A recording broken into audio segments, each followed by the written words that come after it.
Bam! Moses unleashed an explosion of light. That dazzling diamond is known today as the Kessler 81. See it for yourself. See it for yourself. See it for yourself. At Kessler's. To find the Kesslers nearest you, visit KesslersDiamonds.com. Hey, it's ESPN Wisconsin's Ben Brust. Men can be their own worst critics, especially as we get older and compare our current self to the younger version. The experts at Forward Healthy Lifestyles in Germantown help men with testosterone optimization, regenerative medicines, heart health screenings, weight loss, and yes, sexual enhancement services. Forward Healthy Lifestyles can offer regained energy and endurance, more muscle and tone, enhanced performance, joint therapies, and more. Change your life and stop comparing who you are now to who you used to be. Visit forwardhealthylifestyles.com for a free consultation. Life's better with an auto policy from American Family Insurance. No matter what dreams you're driving towards. That's because our expert agents will make you feel totally protected with the right auto coverage at the right price. You'll also save up to 23% when you bundle auto with home. American Family Insurance. Get a quote, find an agent at amfam.com. Products not available in every state. Visit amfam.com to learn how discounts may apply to you. American Family Mutual Insurance. Marquette Hall of Famer Tony Smith here. You're listening to the home of Marquette basketball. 94.5 ESPN is WKTI and WKTI HD Milwaukee. A locally owned Good Karma brand station.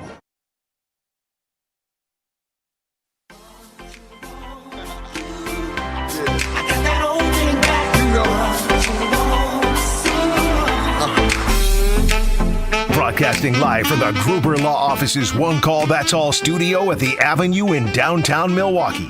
This is Kyle, Brust, and Nortman, KBN, presented by Bud Light on ESPN Wisconsin and WisconsinOnDemand.com.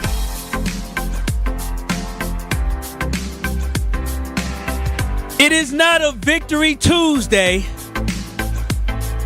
It's a let's think it through and walk it through and process Tuesday. This is KBN. I'm Kyle Wallace. He's Brad Norman. How you doing, Brad? I'm doing as well as I can be, given what I witnessed last night, but doing okay. It's a new day. The sun came up today. This morning. It is a new day. The sun did come up. There is no Ben Brust today. Ben is on the run because he cursed the Packers yesterday by picking them to win, as he said he did, and there Ben goes again cursing people. He cursed us by making us do a $100 bet, which turned into $2,400, and then he cursed the Green Bay Packers. I'm glad he's getting out of Vegas with anything that has to do with any sports team or money that I have. We need to be really careful about letting him ever jump on the Packer bandwagon. Every time he picks them, they go out there, lay an egg, and lose. So it's a concerning trend. We got to make sure we stay in front of that because Brust is going to torpedo this whole rebuild that we're seeing in front of our eyes. No, he's banned. He is absolutely banned. I'm going to tell him anytime he says the Packers, I'm saying, no, absolutely not. Change it. Yep, you have to. KBN rule. KBN rule. He is the official non-Packer picker for KBN Nation. That's going to be his new role for Ben Brust. So last night, let's just jump into it. The Green Bay Packers, they went on a roll, and do we call that Lambeau Field West? Is that what Las Vegas is, or is Vegas just every other opposing team's fans just go there for a vacation and see a football game? Well, I think it's a little bit of both. I think that Packer fans particularly can take over a city like none other. So good to see a little bit of redemption from all the open Detroit Lions seats that were at Lambeau Field on Thursday Night Football. Good to see that we can also travel very well as Wisconsinites and Packer fans too, because the contingent was out there now. I mean, there was some black and silver, but a whole lot of green and gold. It's cool to see. It was cool to see out there, but what was not cool to see is the ultimate game, because anybody who watched Monday Night Football last night and was a Packer fan, you came away with emotions, and not the positive emotions. The questionable emotions of feeling low and not understanding exactly what we are watching and what we are getting every single time this team goes on the field. And you know what? Not only am I upset, I know the whole KBN Nation and Packer Nation is upset. And Brad, we have spent a lot of time talking about this defense, right? The defense can't do this. They can't stop the run. Joe Barry this. We got to get rid of him. We talked about it yesterday. If Joe Barry goes out here and they allow for Josh Jacobs to run all over him, does he get fired during the bye week? But yesterday, watching that game, it wasn't the defense that failed the team. It was the offense that failed the team. That leads us to ask the question, Brad, are we more concerned about the defense of the Green Bay Packers and Joe Barry? Or is the concern should be higher for the Green Bay Packers offense led by head coach, offensive coordinator as well, because he calls the plays, so he might not be the coordinator. He calls the plays, Matt LaFleur. What's your thoughts? Boy, there's plenty of blame and plenty of concern to go around. But as I look at it and I see the offensive performance we saw last night, a lot of what we've been seeing over the past several weeks, for me, the answer is offense, and here's why. Primarily because if you could choose between offense or defense in this league, you're going to choose offense. It's an offensive-driven league. You need to have an elite quarterback in order to be successful and to attain anything in the NFL. And so that's the thing that you need to have dialed in to be competitive, right? Most of these new head coaches are a lot of offensive minds because they can see the plays unfold differently as far as creativity and play design and scheming. So you need to have a really good offense. You need to, right? That's why even like the Jets went all in to get a guy like Aaron Rodgers, and people are just scooping up quarterbacks in the first round whenever they can because they got to. You have to have a great offense. And what I'm seeing on the field with the Green Bay Packers, it's concerning because it's regressing, right? What we saw against the Bears early part of the season against the Falcons, there was a lot of promise, right? Listen to these stats. Through the first 3 weeks of the season, Jordan Love was third in the NFL in efficiency per play, only behind Brock Purdy and Tua. Both of those guys are MVP candidates, right? And both teams are performing very well at a high level. Excellently. We would take that. Last 2 weeks, in a same stat, efficiency per play, Jordan Love is only ahead of Mac Jones, who is awful. Who is terrible. Terrible. He's straight hot garbage right now as a quarterback. Historically bad. And Jordan Love is only above him over the last 2 weeks. So what that's telling me is that this offense is going in the wrong direction. It's regressing. And that's not an excuse of just young players, because clearly it's there. Clearly Jordan Love and the rest of the offense has that capability. And it's not just Jordan Love. It's the entire offense working together in order to put forth a good product on the offensive football side of the ball. So, for me, it's the offense because we're going in the wrong direction. It's regressing and it's concerning. And even on these early part of the games, right?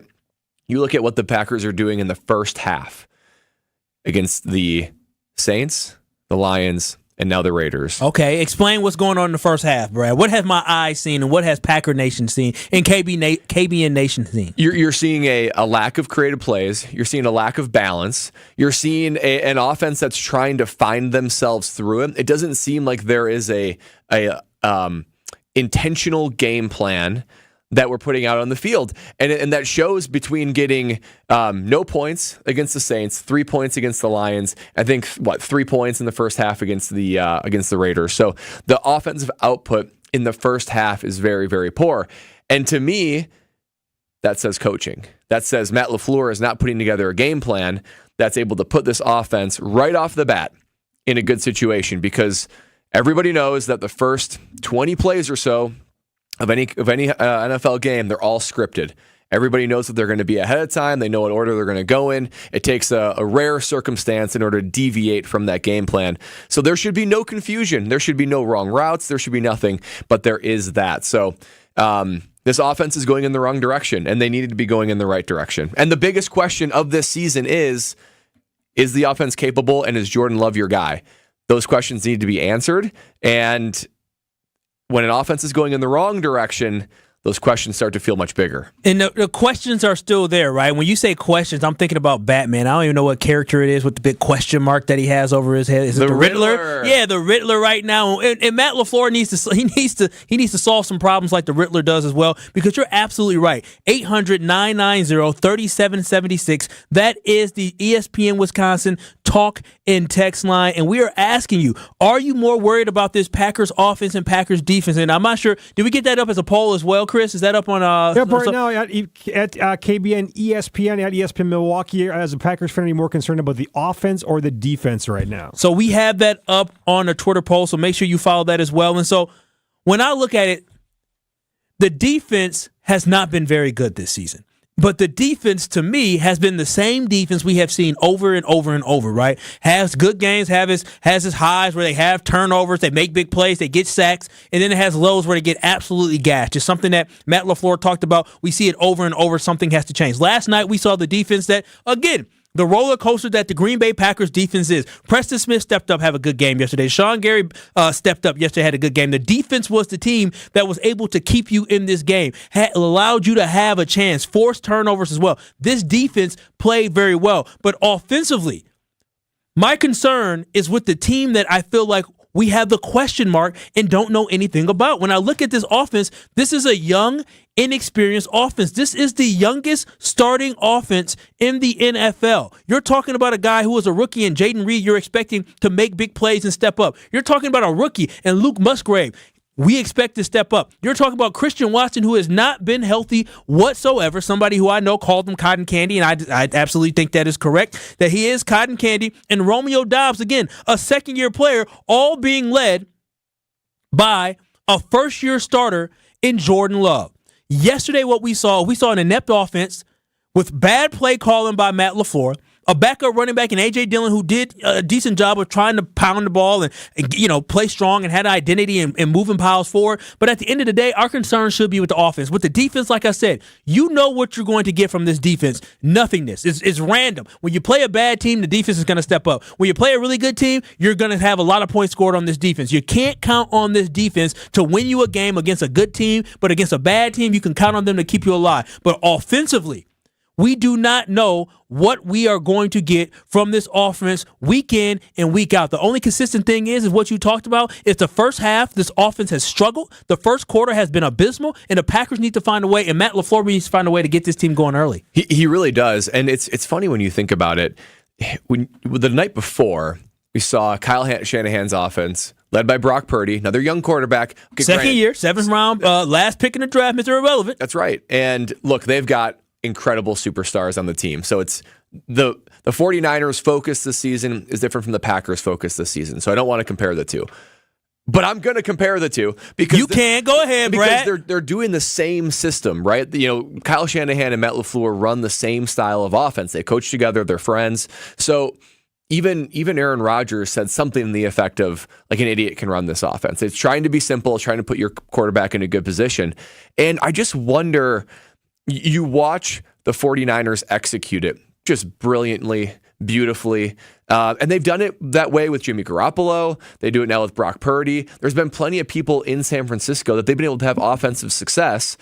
For whatever reason, we cannot land that plane, currently at least, with the current cast of characters that we have now. And Aaron Rodgers did a good job at it, obviously, a couple MVPs. And what's confusing to me is watching the two of them, they couldn't look further apart, right? They should be the same offensive system, could not look further apart. But even if you're just going to compare Matt LaFleur, earlier in the season compared to now, that Chicago game, and when they were rolling against the Saints and earlier against the Falcons, it seemed like there was just good balance in play calling. It felt like guys were open more than not. It felt like Jordan Love was making the right reads. It felt like there was a sense of logical progression to the play calling. But what's happened lately is it seems like we're either abandoning the run and just going all downfield, right? For several weeks, Jordan Love was leading the league in air pass yards, right? So he's throwing the ball further down the field than any other quarterback.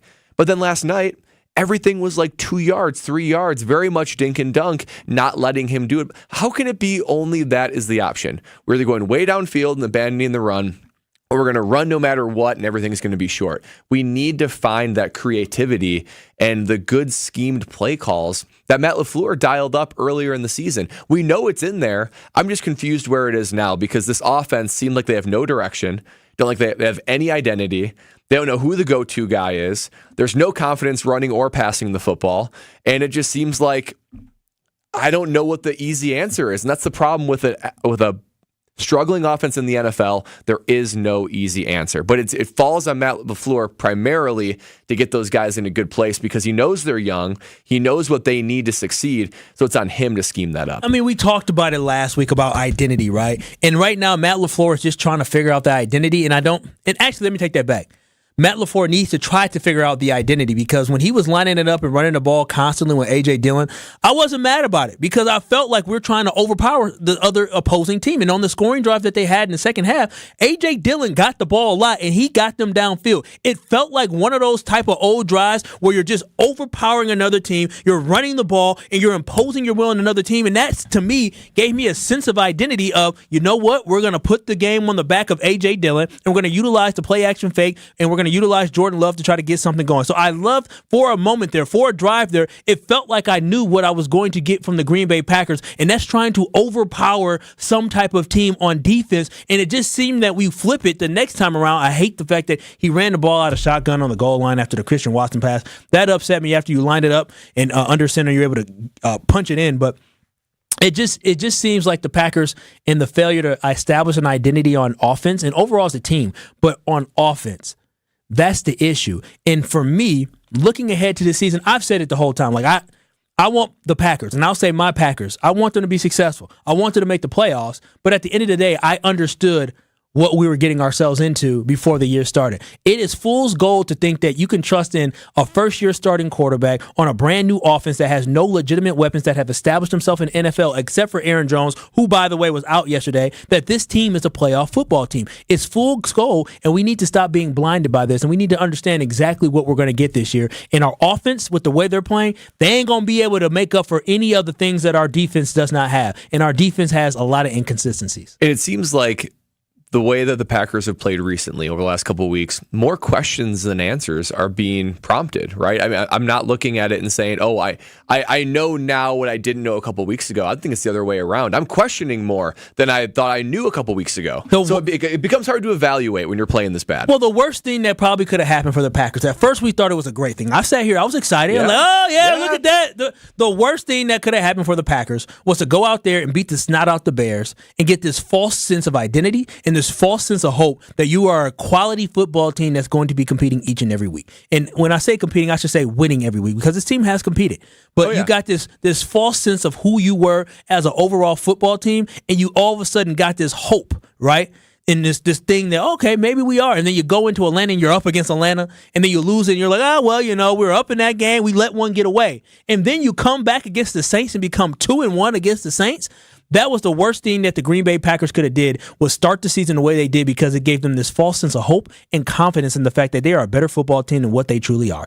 800-990-3776. We're asking you, KBN Nation, are you more worried about the Packers offense or the Packers defense after watching that game yesterday where the Packers went out to Las Vegas and lost to the Raiders 13-17 on Monday Night Football? This is KBN. We are on ESPN Milwaukee, ESPN Madison, and also ESPN Beaver Dam, and we are presented by Bud Light. And when we come back, we're going to hear from a good old friend who now plays in Green Bay East, sharing his thoughts about our boy Jay Love. Keep it locked. You're listening to KBN on ESPN Wisconsin.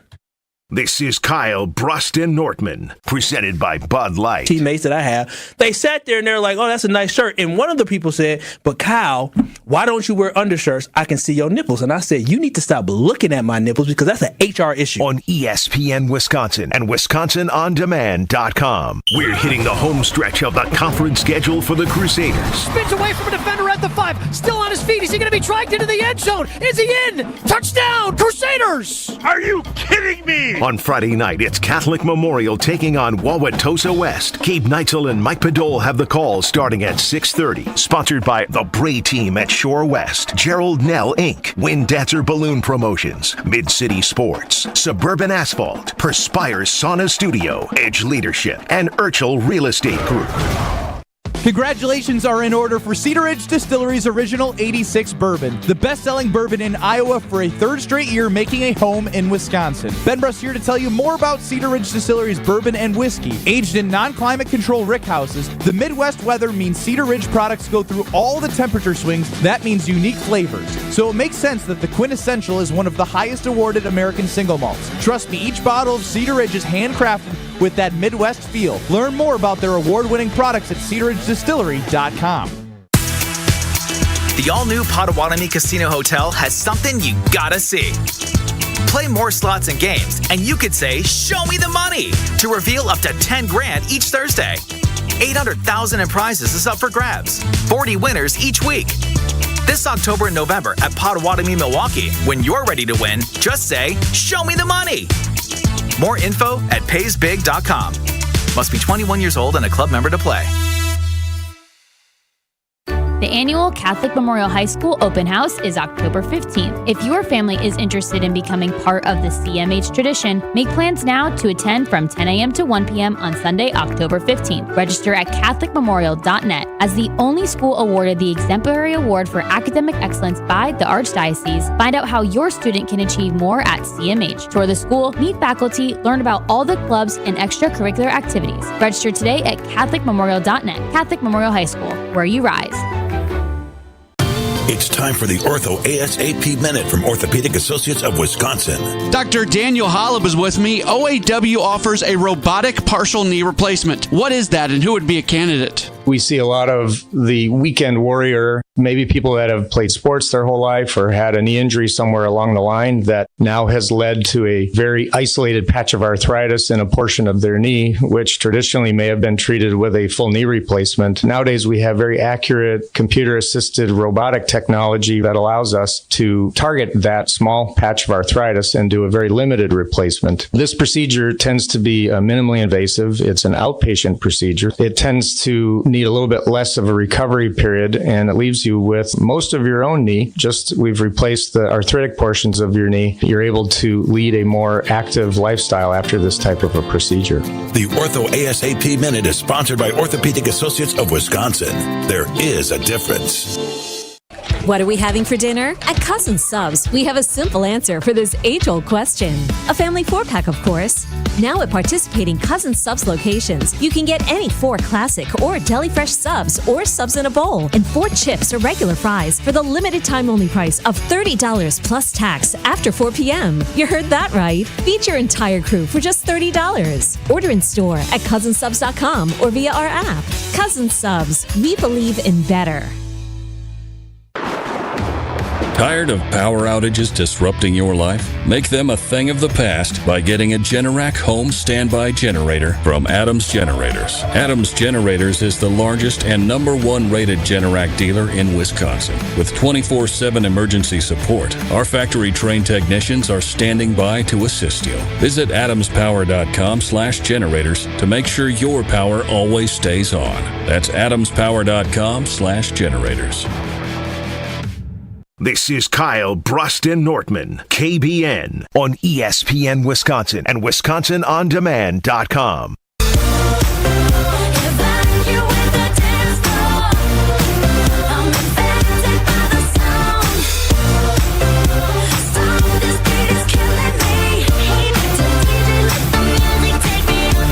It is KBN live from the Gruber Law Offices. One call, that's all. Studios here at the Avenue and the 3rd Street Market Hall. We are on 94.5 ESPN, 100.5 ESPN Madison, and 1430 ESPN Beaver Dam. I'm Kyle.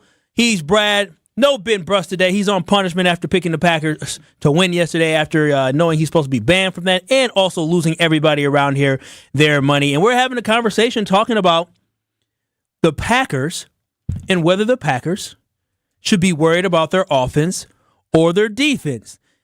800-990-3776. That is the talk and text line. And we have Derek. You're on KBN. What are your thoughts about what happened yesterday?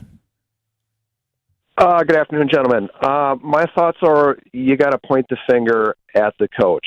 As I said to the guy who brought me on, I lost faith in our coach last year on Monday Night Football when he almost came to tears and cried like a little girl who had her lunch stolen against the Washington Redskins.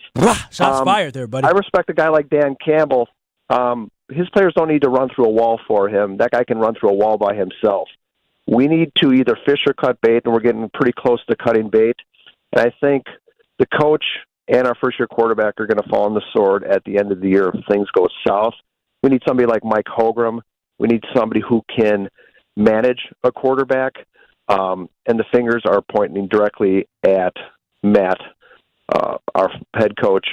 And the only way that Goody's going to save his job is to get rid of both, like San Francisco did when they cut Trey Lance and moved on from him.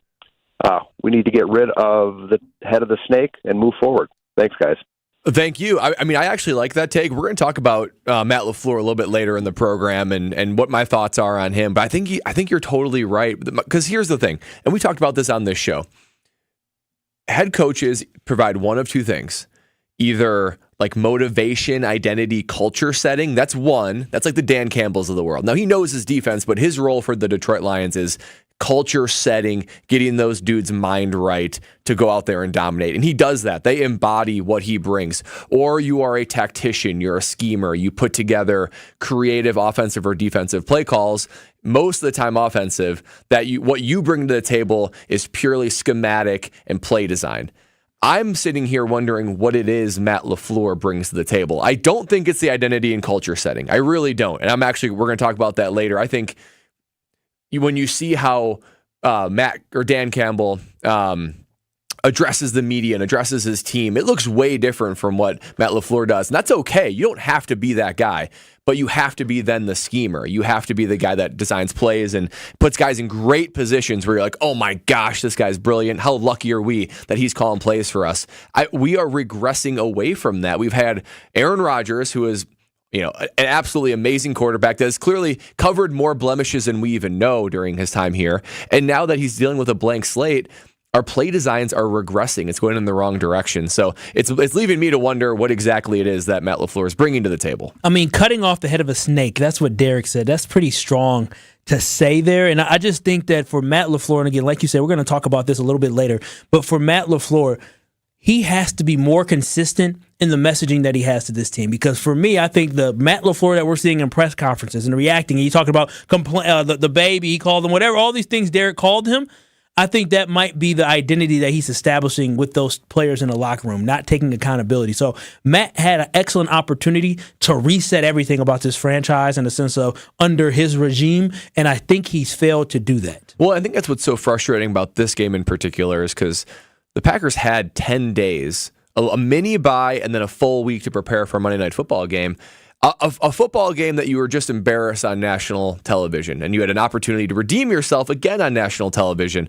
And the guys they looked unprepared to play. The game plan was poor from an offensive standpoint. I give Joe Barry some credit for stopping the run and keeping them on at least minimal on the defensive side of the ball. And also stopping Devontae Adams. Yes, you have a great point. So, I mean, honestly, if you would have said, Joe Barry can devise a scheme that can minimize Devontae Adams and basically stop the run of the Las Vegas Raiders, I'd say great. That's a success. Holding them to 17 points, and they scored, I believe it was a touchdown off of one of the picks that Love threw on a short field. Yeah, one of the three. So you can't blame the defense for this one, but man, I mean, the guys just on the offensive side of the ball did not look ready to play when you had so much time, and you should have had so much motivation to go out there and play well to redeem yourself for what you experienced last Thursday. You had something to prove. 800-990-3776. That is the ESPN Wisconsin talking text line. And at KBN ESPN, we are asking, are you more concerned about the Packers offense or the defense? And Brad, what do you think is that right now? We have quite a few votes. What do you think is that for the poll?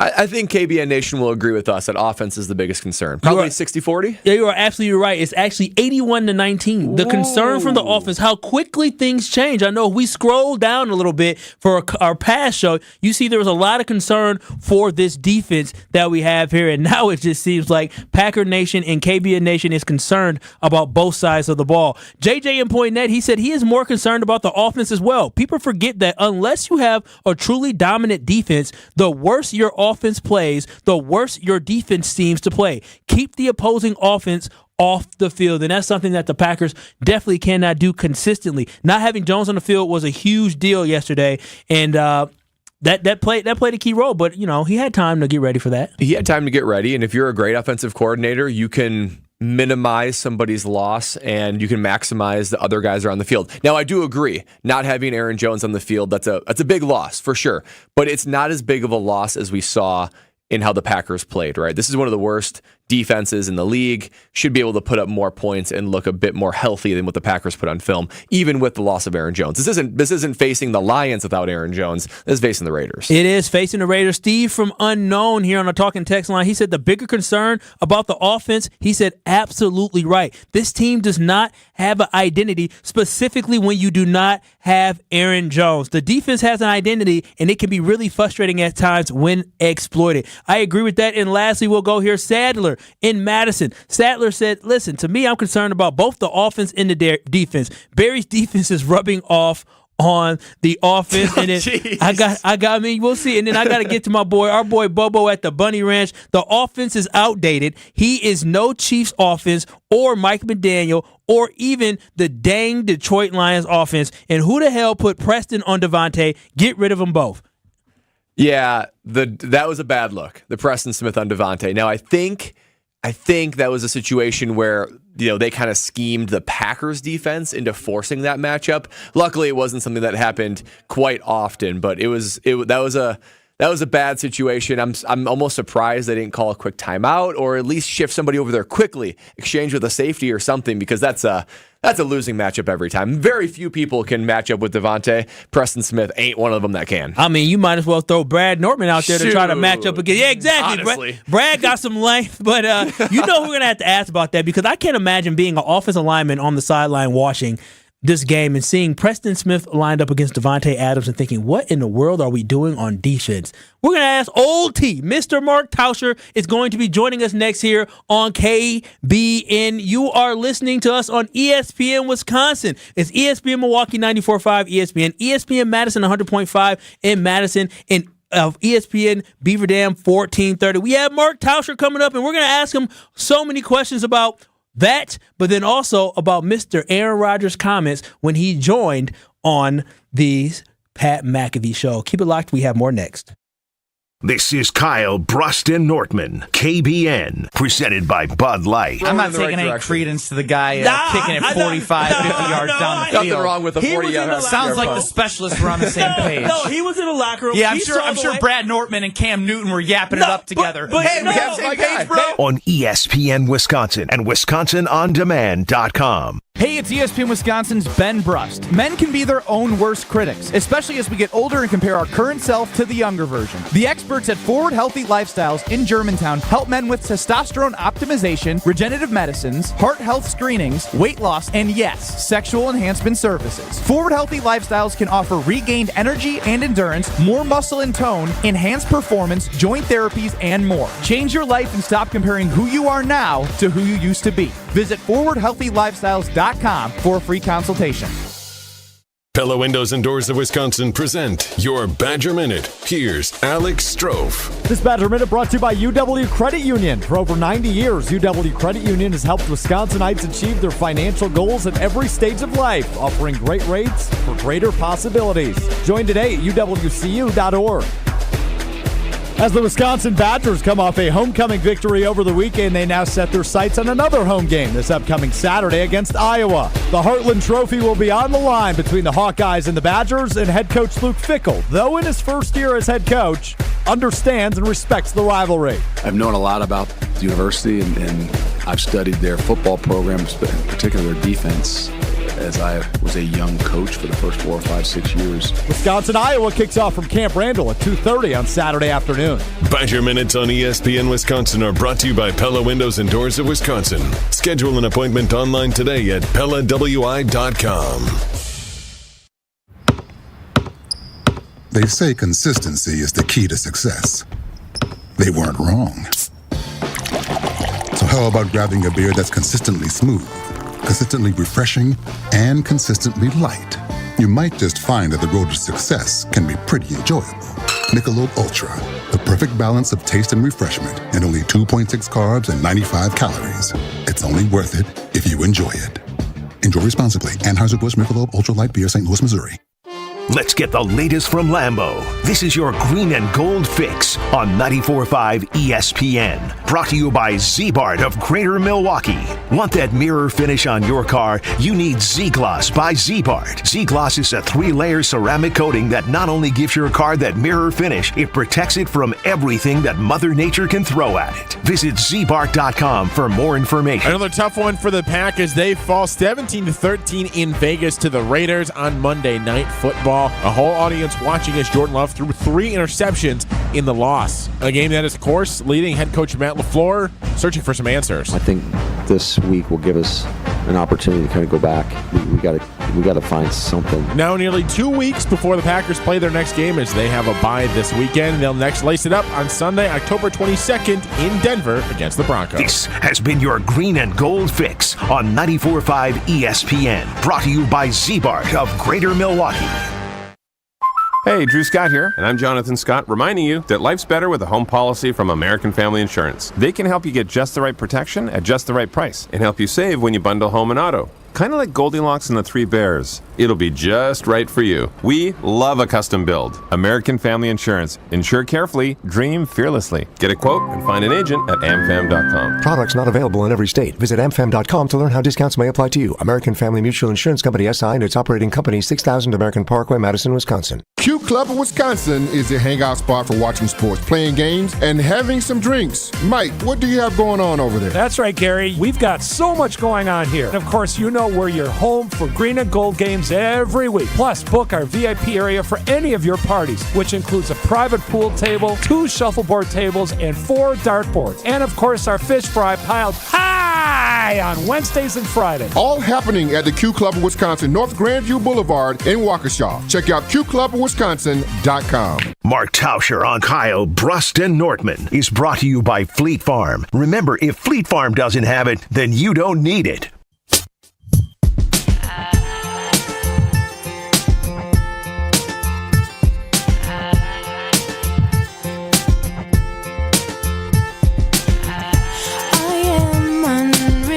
This is KBN on ESPN Wisconsin, and we're happy and excited to be joined by Mark Tauscher from Willie and Tausch. You can hear Willie and Tausch on ESPN Wisconsin every weekday from 9 a.m. until noon. And how you doing today, Tauschi? I'm doing okay. How are you guys? We're doing all right. We're doing all right. No Ben today. Ben has been banned from KBN today after he lost. Did you throw any money in on this as well with the $100 bet? Have you heard about that? Yeah, so fortunately I didn't hear about it until he was out in Las Vegas, and then I saw, sounds like he put it on red. Karmazin was kind of telling him, "Are you sure we should be going red?" And of course he was wrong. So fortunately I did not, but it looked like, I don't know what the prognosis on why Benny did what he did on that, but it was a loser. Kind of, I guess we shouldn't be shocked that happened. Yeah, well, Ben is so good at just drumming up energy and excitement, and the 2 days leading up to it, I mean, I felt like that was his sole goal, even more than delivering on this show, is how can I get more people in this bet? And he succeeded in that, but he didn't succeed where it really mattered, and that was on the spin itself. He left show prep to go on air on another station to try to get them to bet money. Tausch? Yeah, that sounds exactly like Ben, and I don't think anybody should be surprised that that was the road that he went down, and I don't think anybody should be surprised that it came up the wrong way. Yeah, I mean, well said, and thankfully Ben's coming home, the Packers are coming home, and we've got, unfortunately, it seems like we have more questions than answers right now in a lot of ways. But one question that we started the show with, and we just want your take on it after seeing last night and how the season's unfolded, this early season's unfolded so far. What's your biggest concern right now, in your opinion? Are you more worried about the offense or the defense, Tausch, for the Packers? Yeah, I'm a lot more concerned about the offense. I think...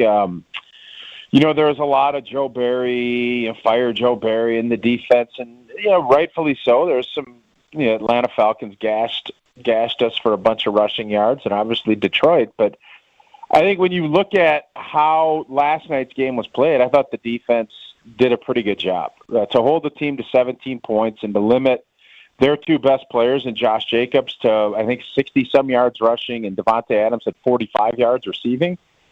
That's pretty doggone good. So we were talking about it this morning, and I think we all understood coming into the season that there's going to be ups and downs and ebbs and flows.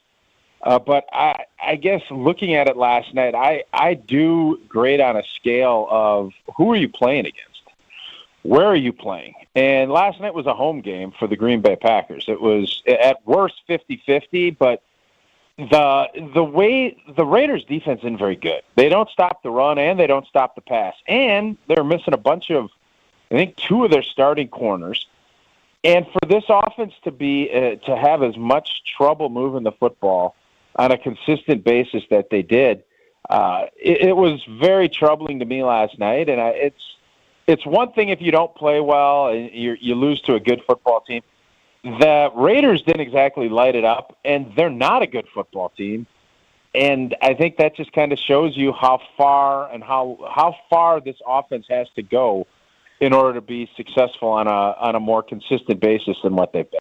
I mean, Mark, you said it, the Raiders defense was not very good, ranked very low, bottom 25, I believe, in run and pass. And they don't stop the run. They don't stop the pass. But last night, they were able to successfully stop both. And, I mean, for me, that's a reflection on Matt LaFleur. So what level of confidence do you have in Matt LaFleur being able to kind of get this offense going and get some type of consistency and actually score some more points in the first half and not have Jordan Love playing from behind? Yeah, I really want to see what he does when Aaron Jones is healthy. I think he was surprised with the news that Aaron Jones wasn't going to play. I think he found out late Saturday, early Sunday. And I don't know how much of the game plan went in with the idea of utilizing Aaron Jones. Aaron Jones is the difference maker on this team. And we saw that when he's been healthy, which has been very limited so far this season against the Bears. When he was on the field, this was a whole different offense. Now, again, the Bears defense isn't very good, but I would put the Raiders and Bears defense very similarly. And I think last night it really showed up that he went out there. So as far as where I'm at confidence-wise with Matt LaFleur, I think Matt LaFleur is a good NFL coach. I think he's proven that. He's the winningest coach in the history of the NFL through 3 seasons. But this is a year that I think he's really – the test is kind of there. And the pressure and – it's up to him to get some of those schematically, these players open schematically, make Jordan Love's job easier. I thought he's done that in very small doses, and I think he's searching for what are we good at and how can we become better on offense. He's still trying to figure that out, but you have all off season. You have to have a general idea of what we can do, and I know there's been injuries up front. There's been injuries in the receiving corps. He's a very young football team, and I think he knew coming in that there were going to be a lot of issues. But I would just like to see. I see what San Francisco's doing with a very young quarterback, and it looks a lot different. And I think that's unfortunately or fortunately, depending on how you look at it, that's how Matt LaFleur is being judged. That's one of his guys. That offense should be. It's very similar, and I have not seen guys running wide open. Outside of the busted coverage last night with Christian Watson, there were not a ton of – nothing easy happened last night. And when you have a young quarterback, you want to get some of those easy plays to get confidence going, and for whatever reason, that's not happening. Yeah, and the hard part with the offense right now, it's an important season to grade a particular player on that offense, and that's Jordan Love, to figure out if he is your quarterback for the future. I know Kyle and I have been generally optimistic on him. I think you have been as well, in a very fair way, but generally optimistic. So has the recent struggles for Jordan Love in this offense, has that changed your evaluation of him at all? Is there any more questions arising, or do you still maintain your confidence and just say, hey, this is just a first-year starting quarterback, and this is what you get? Yeah, I'm still optimistic. I love a lot of things about Jordan Love. I think you can his accountability, and I think the way he has played in spurts has been really good. But that doesn't mean that we can just anoint him and say, well, he's going to be the next guy. Aaron Rodgers had struggles in his first 10, 15 starts too. And I'm not expecting Jordan to not throw interceptions. I mean, he had a couple of bad ones last night. But I just want to see continued growth as far as his skill set and what they're asking him to do, and that he can do it. And obviously the last couple of weeks have not been good for Jordan. He has not been consistent, and he hasn't his accuracy and what his completion percentage You can't make it in this league completing 53, 54%. You just can't. And I think he's going to continue to get better. I'm not down on him, but I just have to look at what we've seen. And this wasn't the Detroit Lions that he was playing against. The Lions defense obviously much better. He's not playing San Francisco. Last night should have been a lot easier. And for the first time, I was a little discouraged. I'm not mad that he threw 3 picks. That happens. You're going to lose some games. It was such a winnable game. And I was really hoping after what we saw in the Falcon game where he had that opportunity to go down and win, and he didn't. Okay. What did we learn? He did get a little bit better, as Wildy mentioned on our show this morning. Got a first down, started to do some good things, but I just think this bye comes at a good time. I think this offense needs to start figuring out what are we good at and how are we going to be more efficient than what we've done. But as far as my confidence level, I still think that Jordan Love has a very bright future in this league. I think he has the skill set to be a good quarterback. Now it's just we want to keep seeing small pattern growth every time he steps out on the field. I like the way you're defending Mr. J. Love, who has been very accountable, and he even took it. He owned it yesterday where he said it just comes down to decision-making and being smart and taking care of the ball. Now, a lot of Packers Nation, as you know, Mark Tauscher, we're very passionate about the Packers and our quarterback play, and we can be quick to point the fingers. But Mr. Aaron Rodgers kind of came to Jordan Love's defense, kind of like you did as well when he joined Pat McAfee earlier today. Yeah, I sent him a message last night. I love Jordan. He's a great kid. I think he's showed a lot of things early in the season. He's shown ability to throw the ball down the field. He's very athletic. I feel like he's had some number of really nice look-offs and just a number of plays that kind of, I think the average fan has got to be like, oh, this guy is going to be around here for a while. This guy can really play. As we've seen in New York and Jersey with our young stud, week to week, the narrative can really change. It can be, you're, not the guy and this is a mistake one week and the next week you're going to be around for 15 years. And that's the overreaction of our league. They've had some injuries. Aaron Jones has been out the last few weeks. He's a dynamic player. Christian, had been out, just came back this last week. So I would just say to the Packer fans, just take some deep breaths. Just trust his kid. He's a great kid. He cares about it. He's going to be around for a while, and they're going to get it fixed. Okay. Mark, I think Packers fans. Mark, does hearing that as a Packers fan and somebody playing the league, does that kind of give you any type of calm, and maybe hopefully that can calm Packers Nation? Is those words of Aaron Rodgers make you feel a little bit better about what we saw last night? It does. I think anytime, Aaron obviously has been in that building for a long time and has been through. There's probably nobody that could give you a better synopsis of what Jordan Love is going through and understanding the process to get to be a really good quarterback. But that doesn't mean as fans, I was telling Wildy that this morning. As a fan, you have every right to be disappointed and upset. Last night's game and how it played out was bad. There's not a ton of positive things offensively you could take from last night's game. And what we always were saying all offseason was, I want to, it's not necessarily about winning and losing. Well, it still comes down to that. And, the players in that locker room are very frustrated by what happened last night. They're all disappointed. But from Jordan Love's standpoint, I think it makes, all of us feel a little bit better that someone that's been through it and has seen it and understands Jordan Love feels that way about Jordan Love. And that's somebody that's kind of replaced you. I think that's a good sign and good things that it always is good to kind of get a outside perspective when you're not as dialed in and you're maybe not as passionate about what's going on as our fan base is. It's sometimes good to kind of pull back and look at this thing big picture-wise and say, Jordan Love has done a lot of good things too. It doesn't mean he's a finished product. It doesn't mean that he's not going to have more struggles, because he will. And it's good to remind yourself that there's a process that you go through, and Jordan's at the very early stage of what he's doing. We have Mark Tauscher on the phone of Wildy and Tausch from 9 a.m. to noon on these various stations. And Mark, before we let you go, just really quickly, you are a fellow analyzer and an observer of this world in a lot of unique ways. And on Sunday night, Lexi and I went to go see Bill Burr, who is a stand-up comedian here at Pfizer Forum.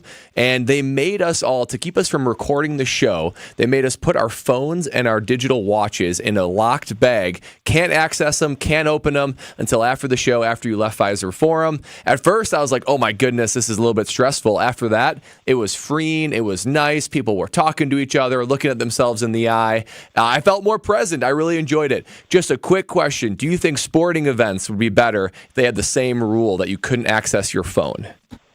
100%. Yes, I think that would be fantastic. I know Augusta National does that, kind of forces your hand, and you can't take it on the grounds. And we see all the time that there's, great shot in golf, a great play in baseball, and basketball. I love that picture of when Michael Jordan hit that shot in Salt Lake City, and everybody's hands in its face, living in the moment. And then when LeBron broke the scoring record, and there was one person that didn't have their phone up. Which way is better? I think we all know that the other way is better, but I don't think it's going that way. Ooh. So I love it. I think there should be nights at the bar where you can't bring a phone in, kind of like a revert. Well, how you going to get the honey's number now? I know you wait a minute, Mark. There's a lot of single men and women out here who need them 7 digits. Hey, Kyle, you can get a piece of paper and a pen and they can give you the number.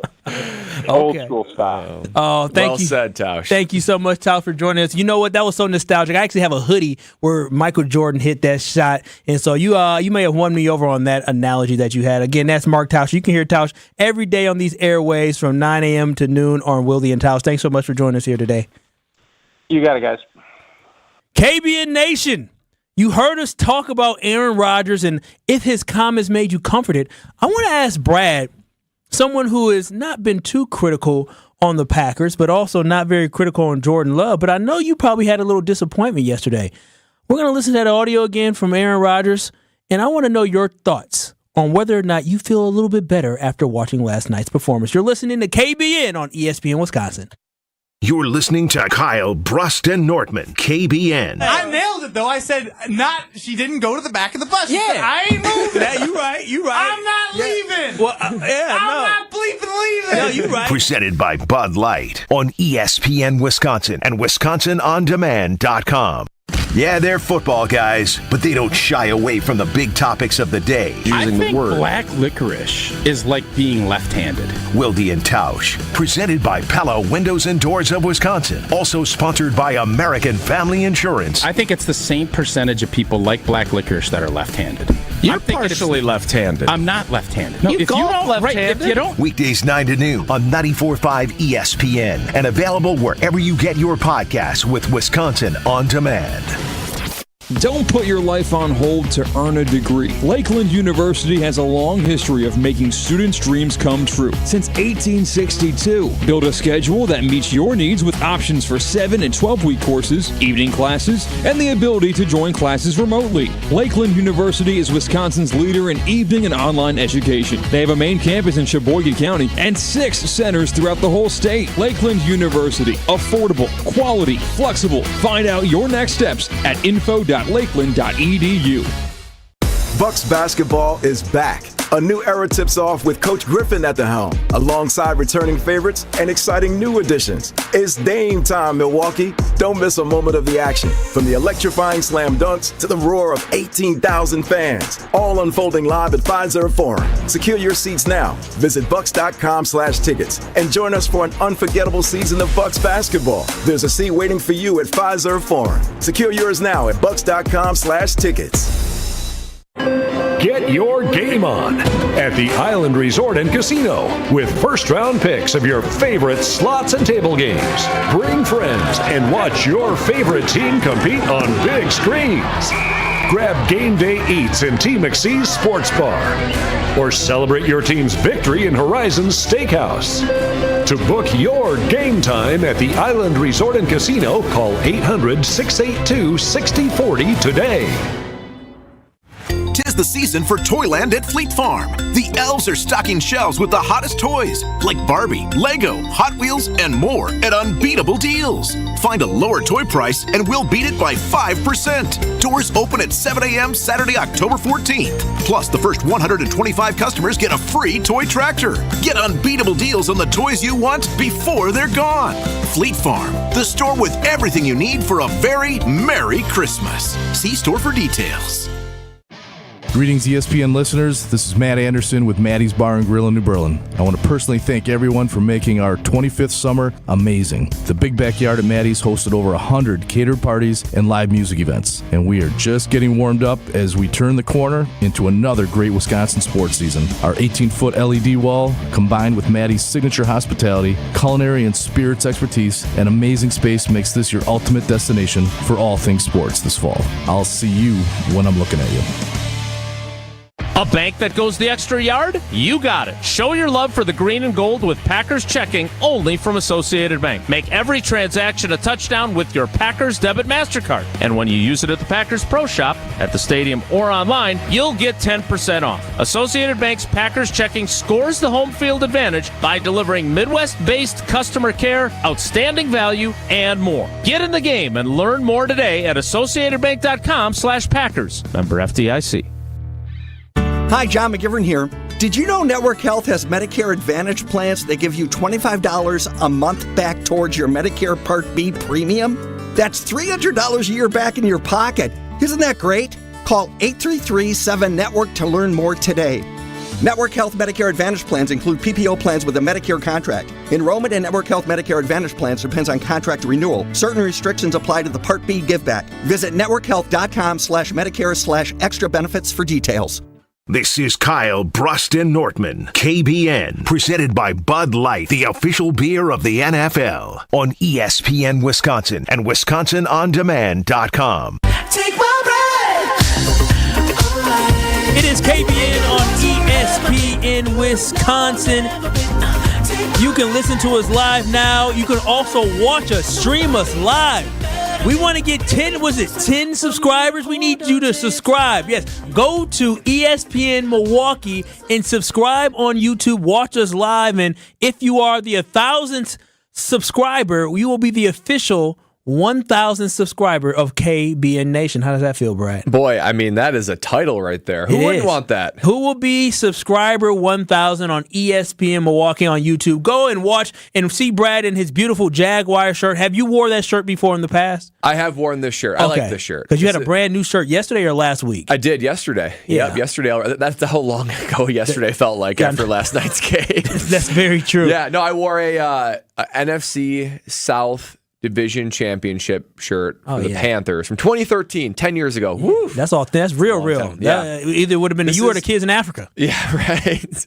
This is day, I'm keeping track on here. This is day 5 of doing this. Hopefully you only got like 70 more. No more than that. It's going to be close. I can't wait to see how it goes. But you got to be in for the long haul for it because we're talking about 16 plus weeks. That is a long time. 800-990-3776. That is the talk and text line. And Dale from Oak Creek, he has some comments on the Packers' loss and looking ahead. Dale, welcome into KBN on ESPN Wisconsin.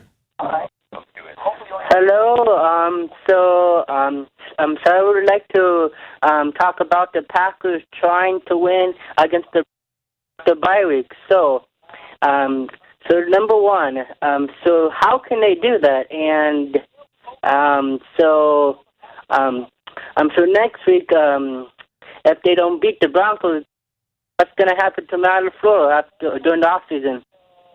Oh, that's a great question. So I think he was saying if after the bye week the Packers do not beat the Broncos and they go 2-4 and losing to two of the basement teams of the NFL, is Matt LaFleur on the hot seat of sorts? That's hard to say. I think the Packers are a very measured and patient franchise. I don't think that any head coaching firing is going to happen for sure during this season. Off seasons, I don't see that either. He had so much success early on. I also think the Packers are looking at this season as a rebuild, as they've articulated and as they can see through their personnel moves. So I would be really surprised if this was the season by which they grade the remainder of Matt LaFleur's contract on. Now, if this happens again next season, that's a different story. But for now, I think he's pretty safe, and I don't think they're going to do anything drastic. But it's just important to the fact that, we would like to see, as Tausch was talking about, some baby step progress. I think that's what's mostly concerning for me, is that nobody expected a great season out of this Packer team, but you did expect small progress along the way, and it feels like we've been taking steps backward over the last couple weeks. Yeah, you take steps backwards when you take step forwards, and people all of a sudden think you're better than what you actually are. But you know who's not better than what you actually think they are, and they're a lot better? Who's that? It is Smart Spaces. Yes, Smart Spaces is definitely, they live up to the expectations and they actually exceed them. And we live in a completely virtual world. We all take these virtual meetings. We don't like to meet face to face anymore because we love the convenience of the fact that we can be virtual. And that is exactly what companies are doing it. And you have to be able to navigate that world. And sometimes that journey of navigating that world can be a little bit painful, but the thing is, when you utilize a company like Smart Spaces, they allow you to actually have a smarter company. They allow you to have a more technologically integrated company, and they allow for you to have a company that's able to perform beautifully across all virtual meetings. And yes, that's why we love using Smart Spaces here at our beautiful studios and also at our beautiful office that we have here in downtown Milwaukee for Good Karma Brand. Smart Spaces will get you the right technology for the right reasons, and they have a listen-first culture that put your business needs first. I always see them around here making sure that our technology is working to the best of its abilities and always working crispy. I love watching the beautiful TV screens that we have, the massive screen that we have in our office. It is all because of Smart Spaces. So if you want to provide a seamless solution for your office, you definitely need to go to smartspaceswi.com. Improve your business today at smartspaceswi.com. We'll have hour 2 of KBN here after a tough Packers loss coming up next. The all-new Potawatomi Casino Hotel has something you gotta see. Play more slots and games, and you could say, "Show me the money," to reveal up to 10 grand each Thursday. 800,000 in prizes is up for grabs. 40 winners each week. This October and November at Potawatomi, Milwaukee. When you're ready to win, just say, "Show me the money." More info at paysbig.com. Must be 21 years old and a club member to play. Bikers need protection, not just from other drivers, but unfortunately from insurance companies too. If you've been injured in a motorcycle crash, call Gruber Law Offices today. Bikers are often blamed for causing the accident because the insurance companies simply don't want to pay. At Gruber Law Offices, we've been fighting for injured bikers and their families for more than 30 years. Trust us to fight for what you deserve. Gruber Law Offices. One call, that's all. Hey, it's Ben Brust from Kyle, Brust, and Nortman, KBN. We're excited to be taking the show on the road this Thursday from 2 until 5. We're going to be at the all-new Who's on Layton. The Bud Lights will be flowing, and we hope KBN Nation will join us. Who's on Layton is a classic American sports pub at 512 West Layton Avenue. Join Kyle, Brad, and me as we broadcast from Who's on Layton with Bud Light. We'll be there Thursday starting at 2 p.m. Stop in for happy hour after work. Also, enjoy Bud Light at Jersey's in Milwaukee, Bowery in Franklin, and Coaches in Milwaukee. Keep the good times rolling every Sunday with GKB founder and CEO Craig Karmazin on Sunday Karma. No rump shaking. Did you say that off the air, Kyle? You gotta say that on the air. It was not rump shaking. It was not anything inappropriate. It just was totally irrelevant. Sunday Karma with Craig Karmazin. Because isn't that how GMs get chosen, right? You trade up, in my opinion, cost the team a chance to win a championship. Sundays from 10 to noon on ESPN Wisconsin. Gabe Neitzel here. Catch Jen, Gabe, and Chewy mornings 7 to 9 on 94.5 ESPN, WKTI, and WKTI HD, Milwaukee. A locally owned Good Karma brand station. Broadcasting live from the Gruber Law Office's One Call That's All studio at the Avenue in downtown Milwaukee. This is Kyle, Brust, and Nortman, KBN, presented by Bud Light on ESPN Wisconsin and WisconsinOnDemand.com. It is hour 2 of KBN, Kyle, Brust, and Nortman on ESPN Wisconsin, live from the One Call That's All Gruber Law Offices studios here at the Avenue in the 3rd Street Market Hall. With me today is Brad.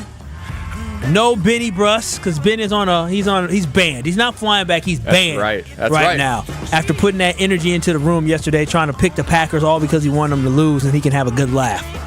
That's so Ben. Laugh at our pain. That's right. I don't like it at all. Next time he thinks he's going to pick the Packers, when we fast forward 2 weeks, I guess a week and a half from now, when we're picking that Packer Bronco game, not allowed. We're not writing it down. No more. Yep. Not at all. I'll let them have the win. You can just take the W. I don't care what happens. Just don't pick the Packers.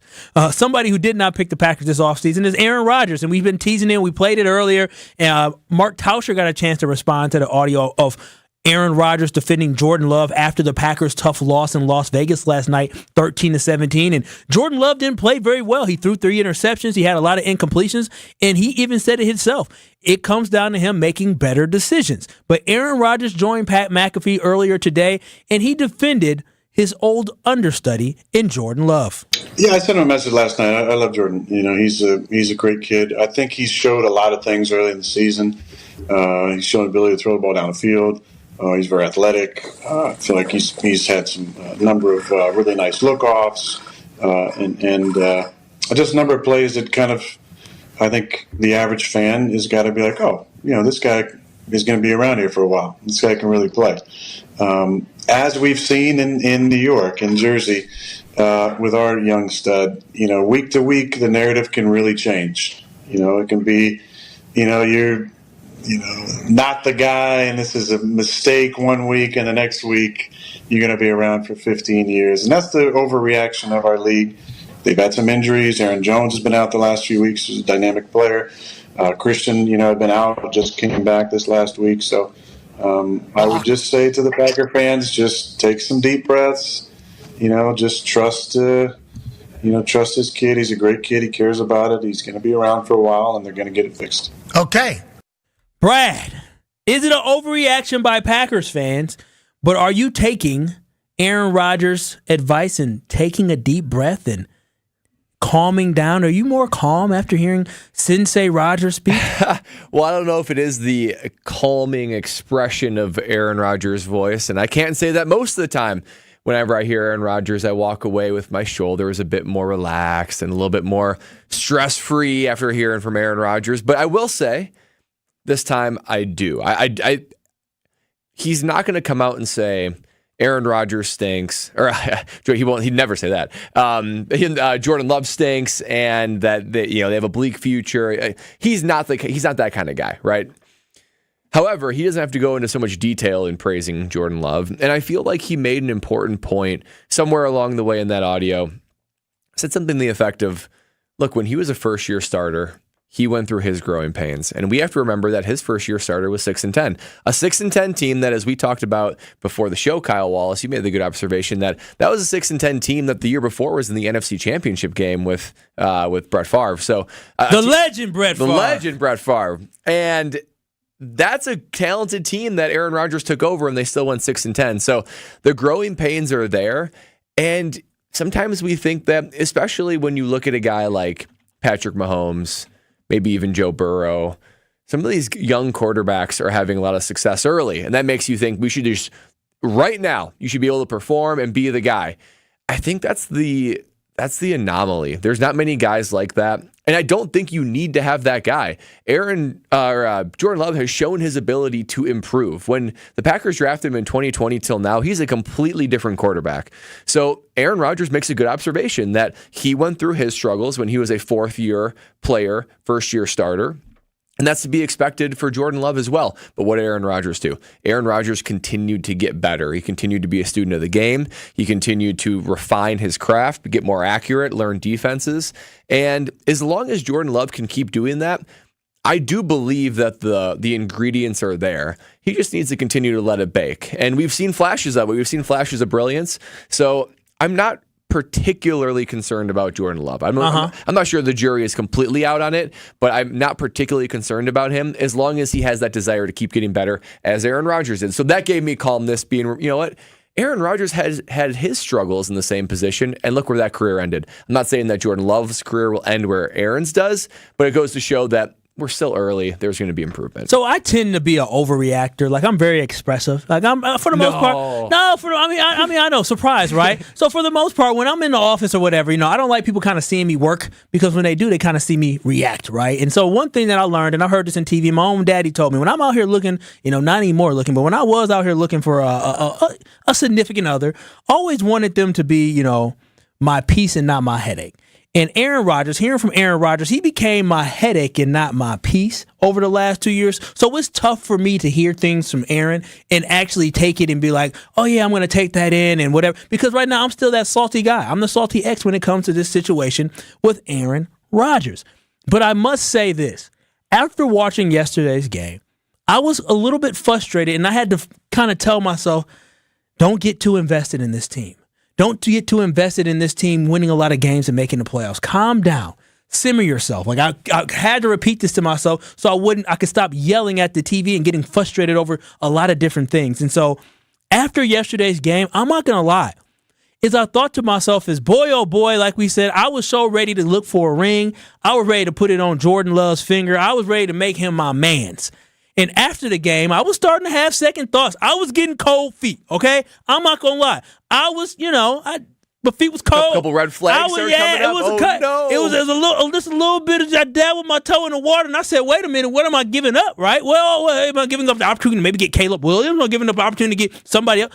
And so I did have a sense of, of regret for a second. But I snapped to it today, and I was like, you know what? I'm still standing behind my guy, Jordan Love. And actually hearing the audio from Aaron Rodgers, surprisingly, it soothed me. It made me feel more calm. It made me try to rationalize. And this whole season, I've been trying to rationalize, this, that. It made me feel like, you know what? He's absolutely right. All of young teams and young quarterbacks are going to have ups and downs, bumps and bruises. You know what the Green Bay Packers didn't do? When quarterbacks get a chance to sit back and then get a starting role, when Pat Mahomes sat behind Alex Smith, that wasn't a bad football team, but it was a team that had pieces that were ready to be a little bit better if they had a better quarterback. So he wasn't thrown into the fire. He got to relax, but they built the team up. Jalen Hurts, we talk about Jalen being so successful. I think he's like 22-1 as a starter, or some ridiculous winning streak during the regular season. He's just playing very, very well right now, and that team is excelling. But guess what? That team wasn't bad with Carson Wentz whatsoever, and that team was built to compete.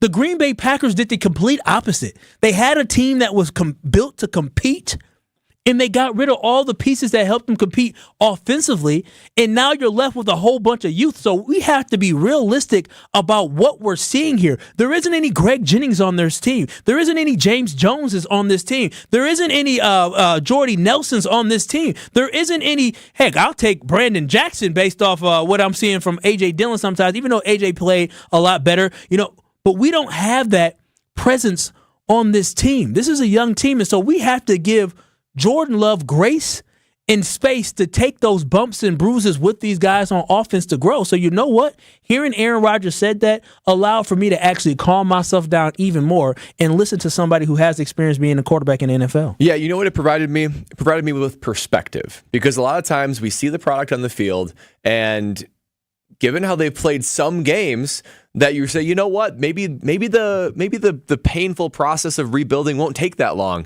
But Aaron Rodgers provided good perspective. Say, hey, this is all part of the process. This is to be expected. But there was one perspective I didn't like about the conversation that Aaron Rodgers what did Aaron say? What did he say? Something that stood out to you or anybody else in KBA Nation? And I'm glad that Jeff from Muskego pointed this out as well. And Jeff from Muskego on the Talking Text line said, the Aaron Rodgers quote would have made me feel better. However, he said Zach Wilson was a stud quarterback. That probably negates it.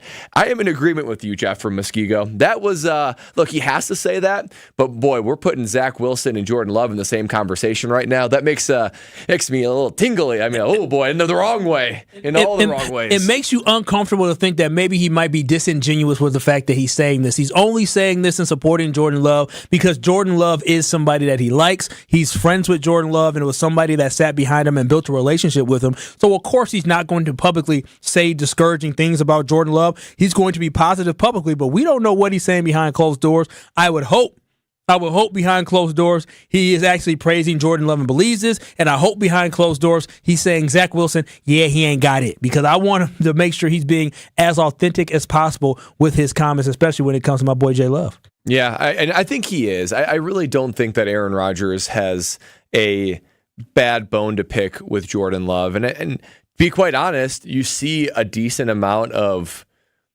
Rodgers impersonation coming out with Love. And I'll even say this.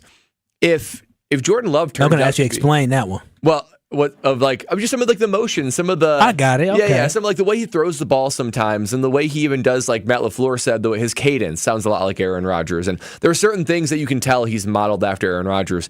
And I'll say this: if Jordan Love ends up having a successful career, I could be able to point a little bit of it to Aaron Rodgers' presence, right? And like I don't think that it improves or hurts Aaron Rodgers' legacy.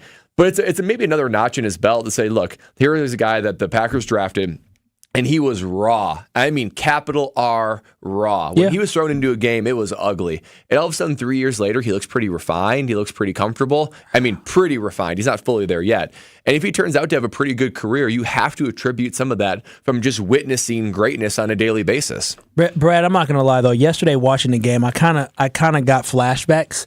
And I got flashbacks to that Kansas City game where Jordan Love came in. He just couldn't do anything. He couldn't really move the ball. The offense was disjointed. It just was not good. And I got a little bit of flashbacks to that. But again, I was able to kind of reel myself in and look at the roster and the team we have around. At that time, he had a bunch of good players around him that were hoping to be a championship team, where now he has a whole bunch of kids around him who are just learning how to be NFL players. Well, and that's why it was a hard start to the season to get the Packer fans' hopes up of demolishing the Bears, playing well against the Falcons, and having that comeback against playing well for third quarters with the Falcons, and then that comeback against the Saints provided a little bit of hope that maybe it was better to have expectations a little bit lower than what they kind of grew to. 800-990-3776. That is the ESPN Wisconsin talk and text line. You can also stream us here on ESPN Milwaukee. Watch us. We're trying to get 1,000 subscribers on our ESPN Milwaukee stream here on YouTube. The 1,000th subscriber will be the official KBN Nation 1,000 subscriber in the history books for us. But we are asking fans right now, Jordan Love, Aaron Rodgers came to his defense and said, listen, everybody, calm down. He's a young quarterback, and young quarterbacks have their ups and downs, and they have some bumpy roads here. And so with that, we want to 800-990-3776. Jake in Milwaukee, he has some comments here on the Packers' loss and Love's performance. Hey, guys, thanks for taking my call. A long-time caller, first-time listener. I agree with Rodgers. He's going to have these rookie mistakes. He's going to have these growing pains. Give it time. Just take a deep breath, and you're going to have these struggles your first year as a starting quarterback. Sounds like a very calculated, logical take. No, it is. From Jake. It is. And, here's the thing. And what I love about it is being a Packers fan, you get to go high, you get to go low. Like I saw on Facebook yesterday, it said, fire Matt LaFleur, get rid of Jordan Love. And, I'm already on a Jordan Love train, and I can't turn on Matt LaFleur because I do trust in him. And so that's why I'm just glad, when he does well, I'm, super high on him. But when he doesn't play well, I'm keeping myself from being super low for that exact reasons that our caller just said. So thanks for that. Well, and the reality is when games are won or lost, somebody's going to get credit for it and someone's going to get blamed for it. And the reason why that can be healthy in some ways, because you're going to need to take those learning lessons and apply them for growth for the future. So that's why when we look at this, when we can criticize and critique Matt LaFleur, Jordan Love, Joe Barry, and the defense, we can still do that and not necessarily say, dude's got to go, right? We don't have to go to that level immediately, but we can point out things that they can improve on to hopefully finish the season stronger and then come back in 2024 as a contender. You know who needs to finish stronger? We can teach some people here as well. Is us. You know what? Because yesterday, I don't know, our props and previews, I know I didn't do too well. I had Devontae getting all these yards. I had the Packers covering. So I got to redeem myself. We got to take KBN Nation to class. Are you ready for a little KBN Academy, Brad Nortman? Yes, sir. Don't call me Ben again. That is disrespectful. Slap on the head for me. But yes, KBN Nation. We're going to have a little KBN Academy coming up next. You're listening to KBN on ESPN Wisconsin, presented by Bud Light. This is Kyle, Brust, and Nortman, presented by Bud Light. When I'm, again, doing the Pack Arena, and as a shareholder, when I'm sizing up my ring, right, Dan, do the Pack Arena right now. 1 pack of 2 pack of 3 pack arena. Hey. What's the rest of the words? Jordan loves Christian Watson. Nay, that's a touchdown. On ESPN Wisconsin and WisconsinOnDemand.com. We have some delays along northbound 4394 at Lapham. We've got a broken down vehicle stuck in the left lane. So backups all the way back to the KK River. On southbound 43, backing up from Silver Spring all the way down past Capitol Drive to Locust. Northbound side slow from North up past Keefe. And then southbound 41 slow from Silver Spring down past Burleigh. Traffic is brought to you by Fifth Third Bank. Custom solutions built around your goals. Member FDIC. And checking the TMJ4 Storm Team forecast. Today, mostly sunny and breezy, a high of 55. Tonight, increasing clouds, a low of 40 at the lake, 34 inland. Weather is brought to you by Land Rover Waukesha. Check out the new full-size 2023 Defender 130 with seating for up to 8 passengers. Go to LandRoverWaukesha.com. From the WTMJ Traffic Center, I'm Debbie Lazaga on 94.5 ESPN. The bye week. A time to reflect on the good. Love on third down to the end zone. What a catch. Touchdown. And maybe the bad too. Love, end zone. Intercepted. Good night. Just because they don't hit the field this week doesn't mean we won't be talking about them. I don't want our fan base to say, yeah, well, that's just how it is. That's how you end up with losing culture. Green and Gold talk every day. 94.5 ESPN. 'Tis the season for Toyland at Fleet Farm. The elves are stocking shelves with the hottest toys like Barbie, Lego, Hot Wheels, and more at unbeatable deals. Find a lower toy price and we'll beat it by 5%. Doors open at 7 a.m. Saturday, October 14th. Plus, the first 125 customers get a free toy tractor. Get unbeatable deals on the toys you want before they're gone. Fleet Farm, the store with everything you need for a very Merry Christmas. See store for details. We all have someone we know or love that has been affected by some form of cancer. No matter how well you love and support them and try to be there for them, you can never really know what a person is feeling after hearing the words, "You have breast cancer." Only another person that has been through this experience can really understand what it feels like. ABCD, After Breast Cancer Diagnosis, is a Milwaukee-based organization known around the world. When someone calls ABCD, they are matched with a mentor who is a breast cancer survivor of similar age and has the same type of breast cancer who can provide hope when people need it the most. Kessler's is excited to announce that we've designed 3 new Hope pendants to honor breast cancer patients, survivors, thrivers, and caregivers. 100% of the net proceeds, along with an additional donation from Kessler's, will support ABCD when you purchase the symbol of hope. You can find a link with more information about ABCD, along with all 3 modern designs starting at just $75 in sterling silver and $598 in gold, online at KesslersDiamonds.com. Get to and from every home game in Green Bay this football season safely. Milwaukee Broadhouse, Jack's American Pub, and Wanakee Golf Course all offer transportation on game days. They've got bus services with private restrooms and all-you-can-drink packages. There's still room for the October 29th and November 5th games. Book your round-trip ride and get access to an all-you-can-eat and drink tailgate at the bar on Holmgren Way. Make your game day experience a VIP experience with your official ride to Green Bay. Visit golfwanakee.com to book your trip today.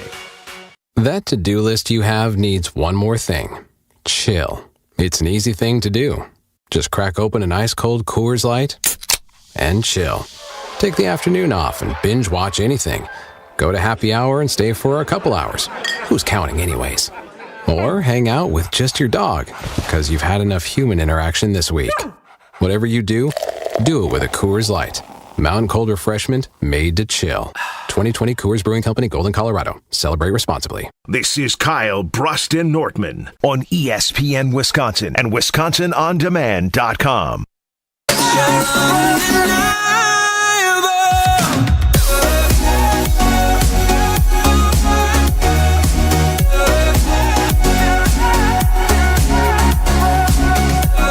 This is KBN on ESPN Wisconsin.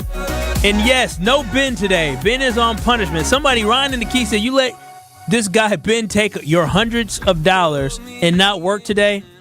you know what? He can have the money after the fact that he picked the Packers and our Packers lost again after he picked them. That's fair to come down on Ben, though. That's very fair. No. I mean, how many strikes can a guy get against him? He doesn't show up for work today. Yes. He bet the Packers, basically cursing them for the loss. He sure did. And then took our $100, promptly lost it at the roulette wheel. He did it just quickly. Listen, they tried to tell me about Ben. I didn't believe them. And now I'm finding out for myself. It's kind of like that kid that has to touch the hot plate. You get told not to touch it. I decide to touch it, and Ben keeps burning me. Now he burned the whole damn, all the content people. They're all mad. Like, everybody keeps coming up to me telling me how mad they are at Ben. Yeah, I mean, I guess that's the solidarity we were looking for. We're trying to get closer as a team. Nothing does it like a common enemy. There it is. Public enemy number one, or I should say GKB Milwaukee enemy number one is, of course, Ben Brust. But time to take you to class here with KBN Academy. In radio, our goal's pretty simple.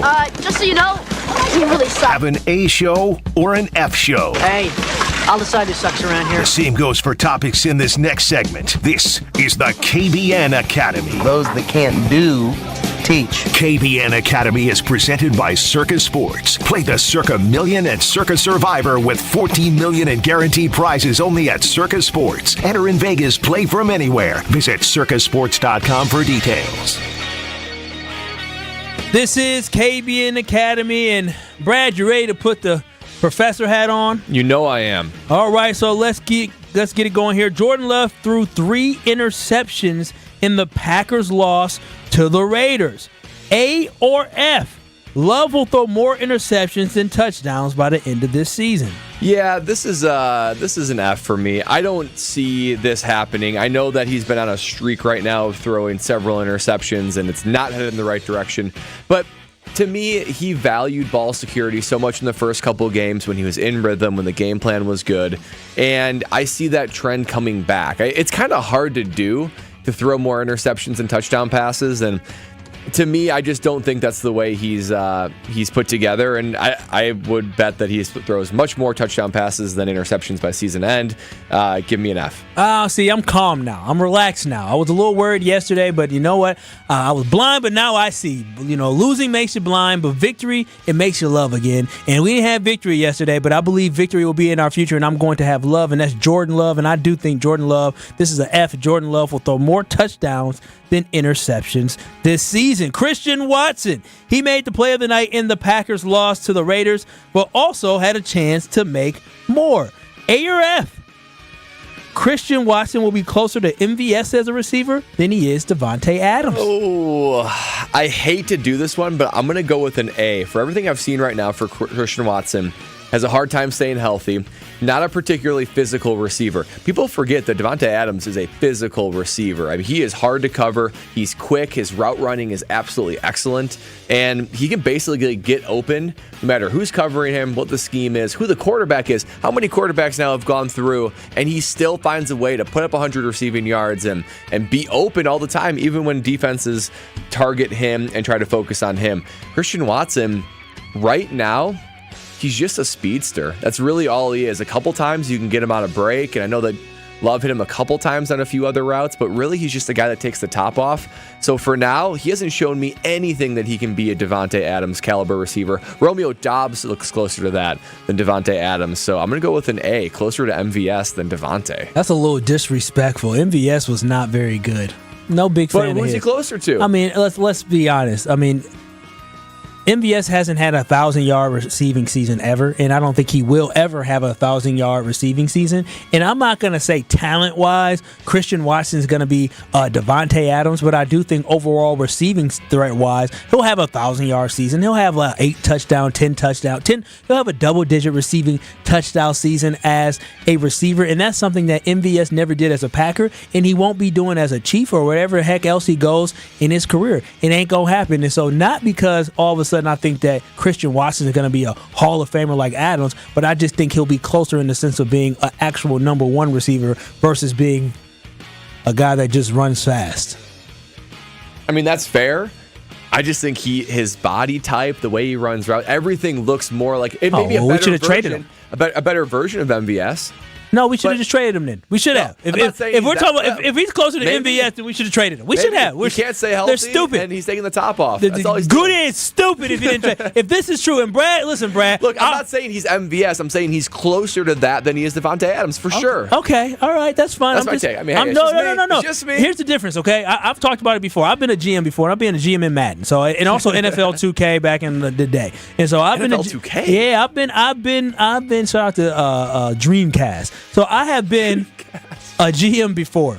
But one thing I haven't been, and I've been a fan a very long time, I haven't been in an NFL locker room. I haven't been on the field evaluating and watching because we know, Brad, as a punter, you get to watch a lot of football. It's a lot of observation. Yeah, a lot of observation happening. And so I have to trust your observation. If you believe Christian Watson is closer to MVS than Devontae Adams, boy, oh boy, Goody sucks.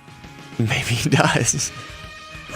Let's go to number 3 here. Aaron Jones missed another game with a lingering hamstring issue. Do you blame the Packers' slow first half starts on Jones' absence the last 3 games? Put me down for an F with this one. I do not blame the Packers' slow first starts for his absence. It doesn't help for sure. He is a dynamic player. He's very special. He is the main playmaker of the offense, right? Speed and ability to run the football and catch the football for sure. However, injuries are inevitable in the NFL. You have to be able to be maneuverable, moldable, and be able to put a game plan together that can minimize the absence and maximize the guys you do have around you. Besides Jones, we had every other cast of characters out there for Jordan Love to be able to work through it. So, look, it's now clear that this hamstring injury is lingering. So we're going to have to figure out how to play without Aaron Jones. And guess what? He could get injured again. So I blame it on coaching. I blame it on the lack of balance in the offense and inability to put a game plan that can expose the defenses we're playing early. So it's more on LaFleur to me than it is Aaron Jones' absence. All right, and for me, I'm actually gonna. I mean, it's hard for me to. I mean, you did a great job. It's hard for me to give it a. Hard for me to give it an F, but I will say A because obviously we don't have a head coach right now that's been able to adapt to his young offense, and he needs to have as many experienced players as possible, and Aaron Jones is part of that. If we have Aaron Jones on this team throughout the season healthy on this team, I would think that we're probably giving the ball to Aaron Jones a little bit more, and we can drive the ball downfield. Without Aaron Jones, we have not been able to do that, so I'll put it on Aaron Jones, but you are absolutely right. He should be better. 2 more here. Packers defense gave up 17 points and just 279 yards of total offense to the Raiders. A or F, Brad, the defense will need to lead the way the rest of the season for the Packers to have a chance to win games. Well, they should have been leading the way the entire season, right? This is the talented team that has most guys coming back. They're the oldest group of bunch. They're the highest draft picks, therefore the highest amount of talent. So this is the team that should be leading and should be the strength of the team. You know you're going to have an offense that's going through struggles. So that's an A for me. Not only should they do it the rest of the year, they should have been doing it the whole year. So give me an A for this defense needing to step up and be the ones that keeps this team in games. That is an A for me as well. Again, Brad, you hit it just perfectly there. This defense is supposed to be stocked with a whole bunch of high draft pick, high value guys when it comes to being on this defense, when it comes to being drafted in different places. You have it at every single level, a guy that was drafted at a first-round pick basically on this team. You have multiple on the D-line. You have one at inside linebacker. You have one at outside linebacker. You have a corner. You have a safety. You have first-round picks galore on this defense, so this defense should be the one leading this team, so that is an A. And the last one here is A or F for A.J. Dillon, finished with 76 yards on 20 carries, and the Packers lost to the Raiders and ran hard between the tackles all night long. The question here, which maybe they're all terrible here, but Dillon can be and not terrible question, just terrible when it comes to A.J. Dillon. For him. A or F, Dillon can be an every down back in the NFL. Look, I want to give A.J. Dillon a passing grade. I really do, because I like the guy. I think he's really hardworking. He's so bought into Wisconsin and Green Bay and everything about it. And I can tell the desire's there. But, man, it's just not how he's built in the NFL. He can't be an every down back. Not only I don't think he has the skill set to be it, but, man, the way he runs the football is so physical. Even when he is doing well, even that big body can't take a beating like that throughout a whole season. So I don't think he can be an every down back. He can be a great complement if he runs correctly. So, and he's getting there, but there still leaves a lot to be desired after 4 years of being on the team. So, unfortunately, it's an F for me. It's an F for me as well, and I think hopefully yesterday, one of the questions here asked, is he turning the corner to become a power back runner again? I think Yesterday was a prove-it game for him, and I think he tried to prove it. He ran hard. He stayed on his feet. He wasn't falling over himself. He moved piles forward, and I think yesterday was a good confidence day for him to say, you know what? I can belong in the NFL, and he does belong in the NFL, and hopefully he understands what his role is. You ain't a star. You ain't an every down back. You're not going to get paid big money. You should just be happy that you can get out there, get about 10 touches per game, and save your body as much as possible and collect that check, buddy.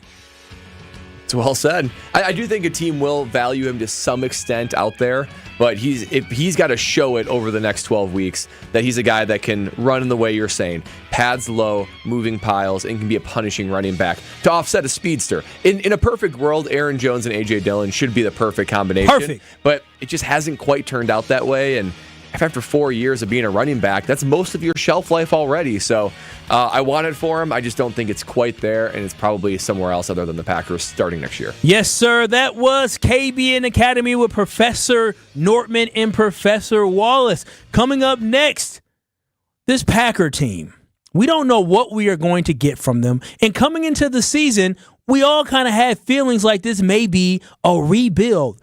Brad has a great analogy about whether or not he feels like this house that the Packers have, or whether or not this house is being remodeled or we're going through a demo.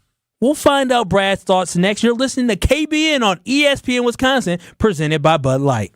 You're listening to Kyle, Brust, and Nortman. You experience it, you can't go back. I got a sensitive tummy. And so do I. And so if I eat sushi and then I find myself sitting 10 hours later on the toilet, sitting there with my hands on my head, complaining about why did I do this, I'm going to come for you. I guarantee you're eating other things in life that are upsetting your stomach more than what sushi will. Yeah, I eat cheese all the time. Presented by Bud Light on ESPN Wisconsin and WisconsinOnDemand.com. We do have this problem. 894 eastbound to 94 southbound. That ramp in the Mitchell interchange is closed because of a crash. We've got some big delays with this. Right now, 27 minutes to make it from the Hale all the way into the Mitchell interchange. A 21-minute backup. If you don't want to deal with that, I would head off the freeway. Maybe head to Howard Avenue or possibly Grange. Layton is an option, but it's definitely slowing down with all the extra traffic there. But just be extra careful. On southbound 4394, we are seeing delays from the Marquette, pretty much all the way down to the KK River. Traffic is brought to you by Golden Mast Inn. Looking for a perfect wedding venue? Open air terrace nestled over Okachi Lake. Weisgerber's Golden Mast, your wedding place on the lake. Visit goldenmastinn.com. And check out the TMJ4 Storm King forecast tonight. Partly cloudy, a low of 43. Tomorrow, partly cloudy. Chance of showers in the evening with a high of 58. From the WTMJ Traffic Center, I'm Debbie Lazaga on 94.5 ESPN. It's football season at Circa Resort and Casino in Las Vegas, featuring the best pool in history, Stadium Swim. 3 levels, 6 pools, and a 143-foot diagonal screen. Stadium Swim is America's favorite place to watch football. Located at Circa Resort and Casino, open 365 days a year, and it will be the place to be for Green Bay's first ever visit to Las Vegas. Plus, the ESPN Wisconsin team will be live on site. Book your stay today at circalasvegas.com. That's circalasvegas.com. Hi, this is Wayne Larrabee, the voice of Green Bay football. You know, fans count on me to make the right call every time, and I can continue to do that thanks to Summit Eye Care of Wisconsin. When my vision began to drift, my eye doctor said Summit Eye Care was the best place to go. Using the latest adjustable implants, the doctors at Summit were able to fine-tune my vision. In fact, my vision is now the best it's ever been. Summit Eye Care was the right call to help me see all the action on game days. To schedule an appointment at one of their locations, visit summitiwi.com. Kevin Moret here from Mentality Men's Health. We hear stories every day in our clinics that what used to work for guys doesn't anymore. Increase cardio, cut out certain food, nothing stops the changes in their bodies, especially the weight. The fact is, years of decreasing testosterone has packed on the belly fat that won't go away. We've introduced a medication, semaglutide, that helps drop 15% of the body weight on average while preserving testosterone. Join the over 20,000 Mentality clients and jumpstart your results. In Milwaukee, go to lowtusa.com. That's lowtusa.com. Hello, I'm Dan Fields. If you're in the market for a full-size 8-passenger SUV, look no further than the Defender 130. And with the Defender 90, the 110, and this 130, there's luxury in the right size for everyone. And now is the best time to take advantage of a great offer like this. For a limited time, get 3.9% special APR rate for up to 60 months on new 2023 Defenders at Land Rover Waukesha. Go to LandRoverWaukesha.com. Let's get the latest from Lambeau. This is your green and gold fix on 94.5 ESPN. Brought to you by Z-Bart of Greater Milwaukee. Want that mirror finish on your car? You need Z-Gloss by Z-Bart. Z-Gloss is a 3-layer ceramic coating that not only gives your car that mirror finish, it protects it from everything that Mother Nature can throw at it. Visit zbart.com for more information. Another tough one for the Packers. They fall 17-13 in Vegas to the Raiders on Monday Night Football. A whole audience watching as Jordan Love threw 3 interceptions in the loss. A game that is, of course, leading head coach Matt LaFleur searching for some answers. I think this week will give us an opportunity to kind of go back. We got to find something. Now nearly 2 weeks before the Packers play their next game, as they have a bye this weekend. They'll next lace it up on Sunday, October 22nd in Denver against the Broncos. This has been your green and gold fix on 94.5 ESPN. Brought to you by Z-Bart of Greater Milwaukee. This is Kyle, Brust, and Nortman, KBN, presented by Bud Light, the official beer of the NFL, on ESPN Wisconsin and WisconsinOnDemand.com.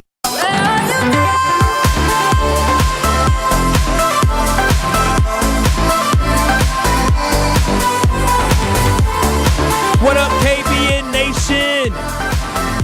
We're having some therapeutic conversations, right, Brad, about the Green Bay Packers loss yesterday against the Raiders? It's very healing, the conversations we're having. I think so, right? Are you feeling healed? No, I am feeling healed. Thanks to KBN Nation at 800-990-3776 and Brad and Chris for helping me feel a little bit better, and Old T helping me feel a little bit better about this Packers loss. But now, we were talking before the game and how this Packers team is really they're in a year of love and change, right? And it's a season of change for the Green Bay Packers.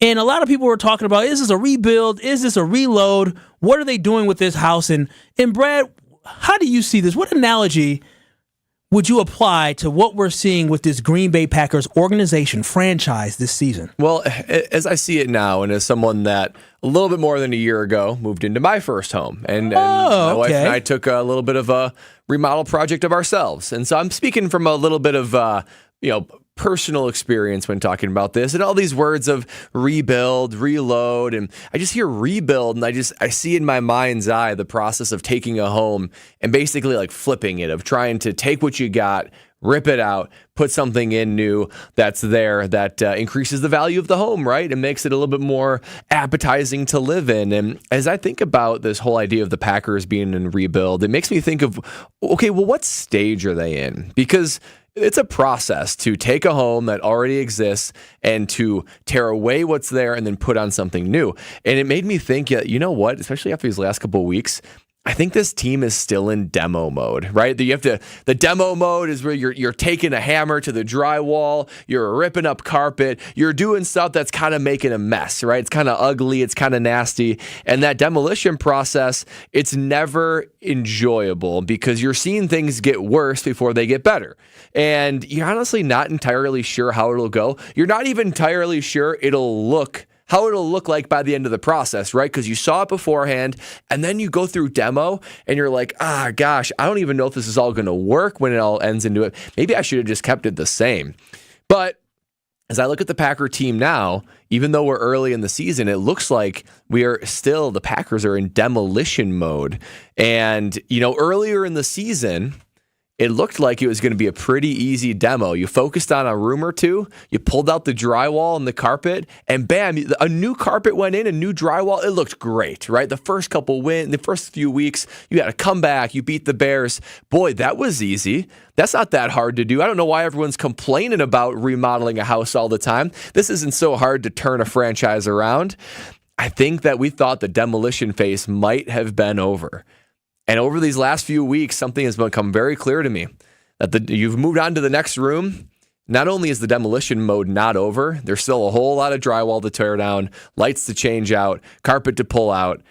I think we're discovering that there's maybe some more issues than it is aesthetically. I'm fearful that the electrical was not done to code. I'm a little concerned that there was mold found in some of the studs when you pulled the drywall off, and there might be a crack in the foundation. And all of a sudden you're looking around and you're saying, oh my goodness, I don't know what this is going to look like to repair. It feels like we're further away than we were but a month ago. I'm not sure what this is going to look like when it's all said and done. And I hope that we have enough money to get us through whatever problems come our way. And with our general contractor, Matt LaFleur, leading the way, I hope that he can direct us in the right way, because so far he's made some suggestions of maybe we pull out that wall and we change that light and we rework this area and reformulate it. We started doing that. I think we're pulling back some bigger problems than maybe we thought were there. So to me, as I look at this team is still fully in the demo mode. What's hard about the demo stage? It gets worse before it gets better. We are seeing the process of it getting worse. Now, we are still living in a great neighborhood. The bones seem to be good. There are some concerns. We are not sure about the electrical, and hopefully there's no crack in the foundation. There's enough threats as we start pulling away some things that's causing for concern. But we hope that there's still enough bones in the house that it's good. It's a good floor plan. It's a great neighborhood. So we believe that the end will justify the means, and you will have an HG quality house by the time it's all said and done. But I'll tell you what, it is a painful process to go through demo, and we are fully in demo, and it's not getting any better currently in the short term. That's my concern. So your concern is that it's not getting any better. So and there's more problems arising than we thought were initially there. So you're saying that you're demoing, you're trying to take this house down a little bit more because you're realizing, oh my gosh, there's mold here, there's that there, and like it's worse than you thought, right? That's what you're saying. Yeah, and maybe that this whole house remodel process isn't as fun as we thought it would be. Okay, all right. So you want to gut the whole house. So you want to gut the whole team. I'm not saying we're going to gut it yet. You're saying basically we should have gutted it, and we should have took the house down to the studs to truly evaluate where we're at. Is that what you're saying, Brad? It sounds like we're on our way there, and it sounds like it'll be more expensive than we thought it would be initially. See, here's my thing. So I'm all about sticking to the plan, right? Don't get too high. Don't get too low. Don't veer off the original plan. And so here's the thing. We want to keep it with this whole floor plans and redoing houses and things like that, is that the Packers, right? They're a nice house. They're a house that had history, right? And Goody comes in, he says, "Man, this house has nice history. It's beautiful, but this house is nice, but there's gonna be some upgrades because some things are getting old. Your quarterback is getting old. To that bedroom upstairs or the bathroom upstairs. Ooh, that toilet there. Ooh, that toilet is getting is running a little loud and it's getting a little expensive. We're gonna have to maybe try to replace it with a little cheaper model than what they had before, but that's okay. So that's Devontae Adams. He's the toilet. The house. Devontae's the toilet. Devontae's good, but he's the toilet. He's that expensive. It is useful. He was a bidet. We had a bidet, but the bidet was from 2010. Yeah, it's too late. The bidet is old now. We got to get rid of it. We got to get it. But you know what? We don't need a bidet. We just need a nice. I'm not going to say, there's a lot of great, y'all, we're from Wisconsin, so there's some great toilets that you can find. We just need a quality toilet that can get the job done, like a Christian Watson, like a Romeo Dobbs, right? We had the best luxury things in this house, right? And we had Aaron Rodgers, but the luxury stuff gets old. That chandelier that we have shining bright, it gets old and it gets dusty, and sometimes you got to change it out. So with the Green Bay Packers, they had a plan, Brad. They looked at this house of the Green Bay Packers and they said, look, everything's good now, but things become outdated and we have to update. And so what the Packers did 4 years ago is they laid out a plan. They had, the little drawings, architectural drawings. They had a plan for what they wanted to do. And the problem is this, Brad, is that when they got to the first room, the Chicago Bears, and they're like, dang. That was a quick remodel. My goodness, we expected for this room to take 4 weeks, and it only took 2 weeks. This is great. And see, that's where the problem is that you thought you were ahead of schedule when in reality you should have said, no. This was going to be a 17-week type plan. It's not going to all of a sudden after 10 weeks we're going, woo, look at that. We're doing great. We're 8-2, and we're doing great. No. That's not what it is. And so the issue isn't the fact that they keep finding things. It's the fact that they tried to get off script because they got good too fast early, and now they're like, wait a minute, there's some issues. We already knew we had issues. You already knew that when you got rid of both of your kickers, when you let Mason Crosby go and you let the kicker from last year, I can't recall his name because he's a punter, and maybe you know, because punters are people too. If you don't know his name, then obviously they're not people. Dan Pat O'Donnell. So he's gone. And so when you said we're going to go young there, going to go young at tight end, going to go young at receiver, you already knew what the plan was. The plan was to get the new shiny stuff and upgrade. And so that was the Green Bay Packers' original plan. And so I don't think that they're finding things and finding issues. I think they veered off the plan. And right now they're just saying, you know what? Hey, let's go back to that general contractor. And you know what? I know we finished room 1 fast, but that's okay. Don't rush to try to finish room 2. No. Don't rush it. Take 6 weeks to finish room 2 because right now we're ahead of schedule. And let's just make sure we stay on schedule and not veer off that schedule. And that's all the Packers need. They're on schedule. They're building the house the way they need to. The remodel's going well. It's going well. We didn't expect it to be perfect, but it's going well, Brad. I mean, that's pretty beautifully said. I'm not going to lie. That's very beautifully said. I mean, I agree. It's I do think there may be some things that are surprises as things are being removed, but the biggest problem with a homeowner is setting expectations, and the way that the first room went, it went so smoothly, no problem. This is going to be stress-free. That's a bad first lesson to learn. Mm-hmm. It is a bad first lesson, and hopefully we don't learn a bad first lesson on our first crosstalk with Rutledge and Hamilton on ESPN Madison. They're coming up next. We're going to have them both join us for our first official crosstalk. Keep it locked. You're listening to KBN, and Rutledge and Hamilton will be joining us next for a little crosstalk. This is Kyle, Brust, and Nortman, KBN, presented by Bud Light. I took a Civil War class in high school. So what does Civil War have to do with Rosa Parks? Were there buses around in the 1860s, Ben? On ESPN Wisconsin and WisconsinOnDemand.com. Yeah, they're football guys, but they don't shy away from the big topics of the day. I think black licorice is like being left-handed. Wilde and Tausch, presented by Pella Windows and Doors of Wisconsin. Also sponsored by American Family Insurance. I think it's the same percentage of people like black licorice that are left-handed. You're partially left-handed. I'm not left-handed. If you come off left-handed, weekdays 9 to noon on 94.5 ESPN and available wherever you get your podcasts with Wisconsin On Demand. 'Tis the season for Toyland at Fleet Farm. The elves are stocking shelves with the hottest toys like Barbie, Lego, Hot Wheels, and more at unbeatable deals. Find a lower toy price and we'll beat it by 5%. Doors open at 7 a.m. Saturday, October 14th. Plus, the first 125 customers get a free toy tractor. Get unbeatable deals on the toys you want before they're gone. Fleet Farm, the store with everything you need for a very Merry Christmas. See store for details. You love her twice as much today as the day you married her, right? Welcome to Kessler's. Stay up to date on the green and gold all season. The Green and Gold Fix podcast is brought to you by Potawatomi Casino Hotel. Luxury stay, elite play, unwind in sophisticated comfort. Win big, dine, and experience the events in Milwaukee. The Bog in Saukville is Ozaukee County's best golf experience. 18 championship holes designed by the legendary golfer Arnold Palmer, settled amongst 250 acres of beautiful private land. The Bog caters to golfers of all skill levels, offering a golf experience unlike any other. Come enjoy the finest golf greens in Wisconsin, and after your round, enjoy a bite to eat in our restaurant or out on our new patio bar overlooking the 18th green. It's time to golf, Wisconsin. It's time to enjoy the Bog. The annual Catholic Memorial High School Open House is October 15th. If your family is interested in becoming part of the CMH tradition, make plans now to attend from 10 a.m. to 1 p.m. on Sunday, October 15th. Register at CatholicMemorial.net. As the only school awarded the Exemplary Award for Academic Excellence by the Archdiocese, find out how your student can achieve more at CMH. Tour the school, meet faculty, learn about all the clubs and extracurricular activities. Register today at CatholicMemorial.net. Catholic Memorial High School, where you rise.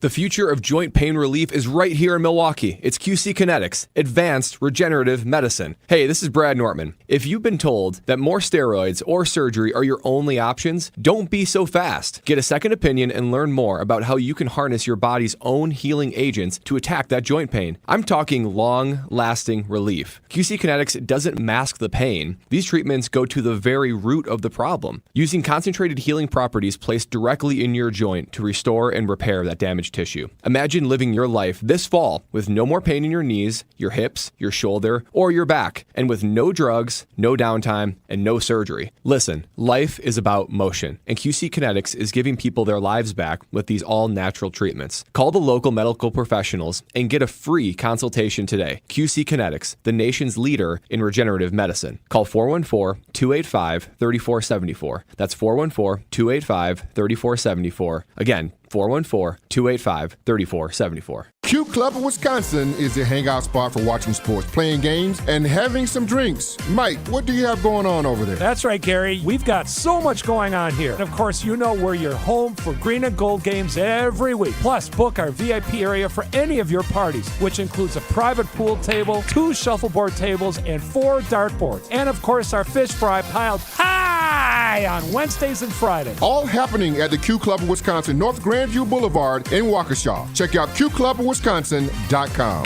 You're listening to Kyle, Brust, and Nortman on ESPN Wisconsin and WisconsinOnDemand.com.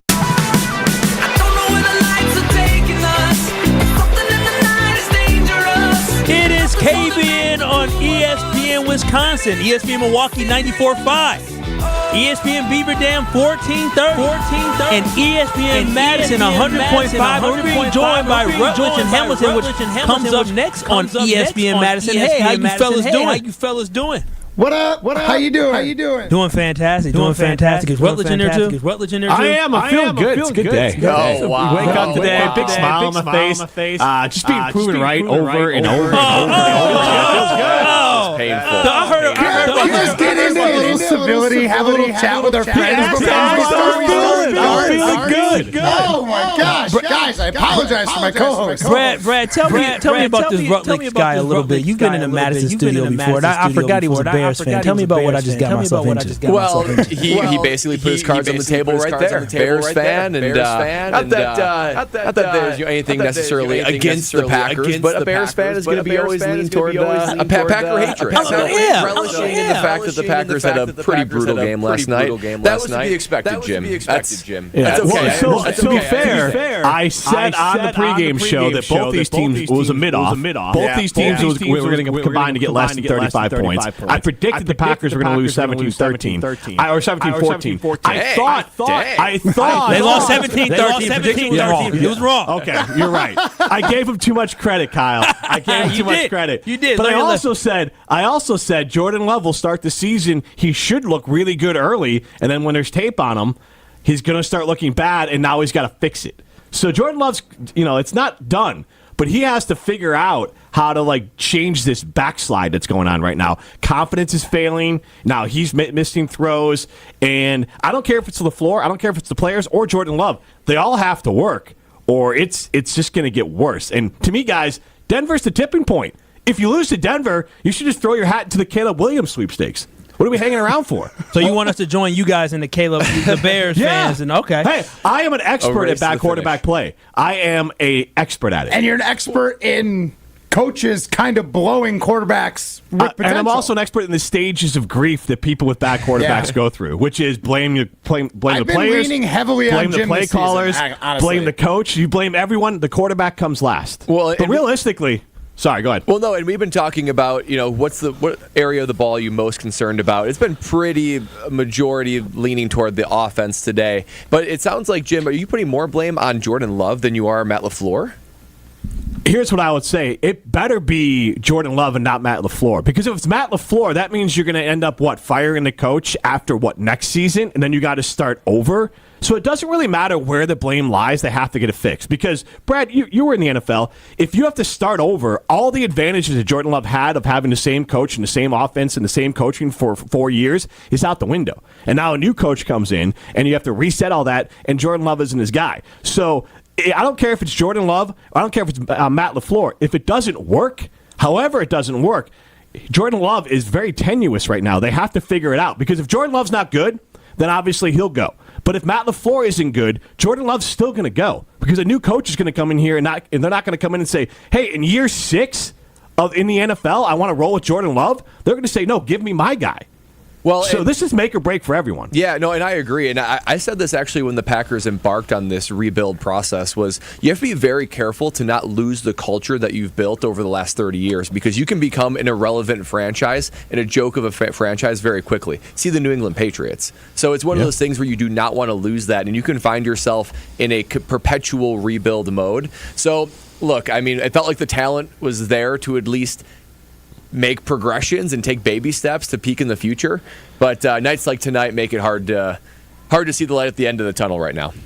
Well, guys, the big thing, and we're going to talk about it on our show, is this idea of is LaFleur overcompensating for Jordan Love, making the too easy of throws and not letting him open it up. But, like, guys, he's I think the worst in the NFL of passes in the year over 20 yards. Was he 5 of 24 or 6 of 24 with 2 interceptions to the ball? Matt, I don't know how you deal with this negativity. This is low. There's a whole lot of love. No, Kyle. Ain't no love. Ain't no love over here.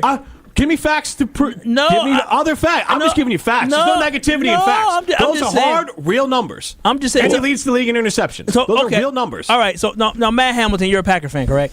Yes. So you ain't feeling it. As a Packers fan, we had our old man in Aaron Rodgers who said, you know what, everybody needs to calm down. A young quarterback's going to have bumps in the road. Now, where are you at, Matt? Are you calm?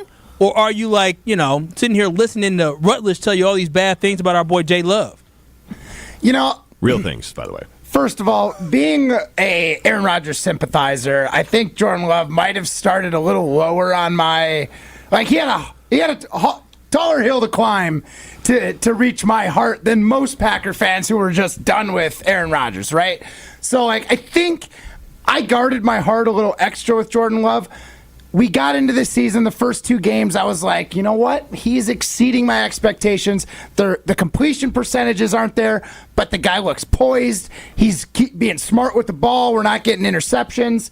And then the last 3 games happen, and we're at 6. So, I don't necessarily, if I'm still, fully in Jordan Love's corner, but I'm not ready to, give up on the guy. I think this is exactly what we expected. There's going to be a couple games where he was going to be new to the league. Now there's some tape. Now coaches can kind of plan for how Jordan Love plays. They're seeing that he can make things happen with his feet.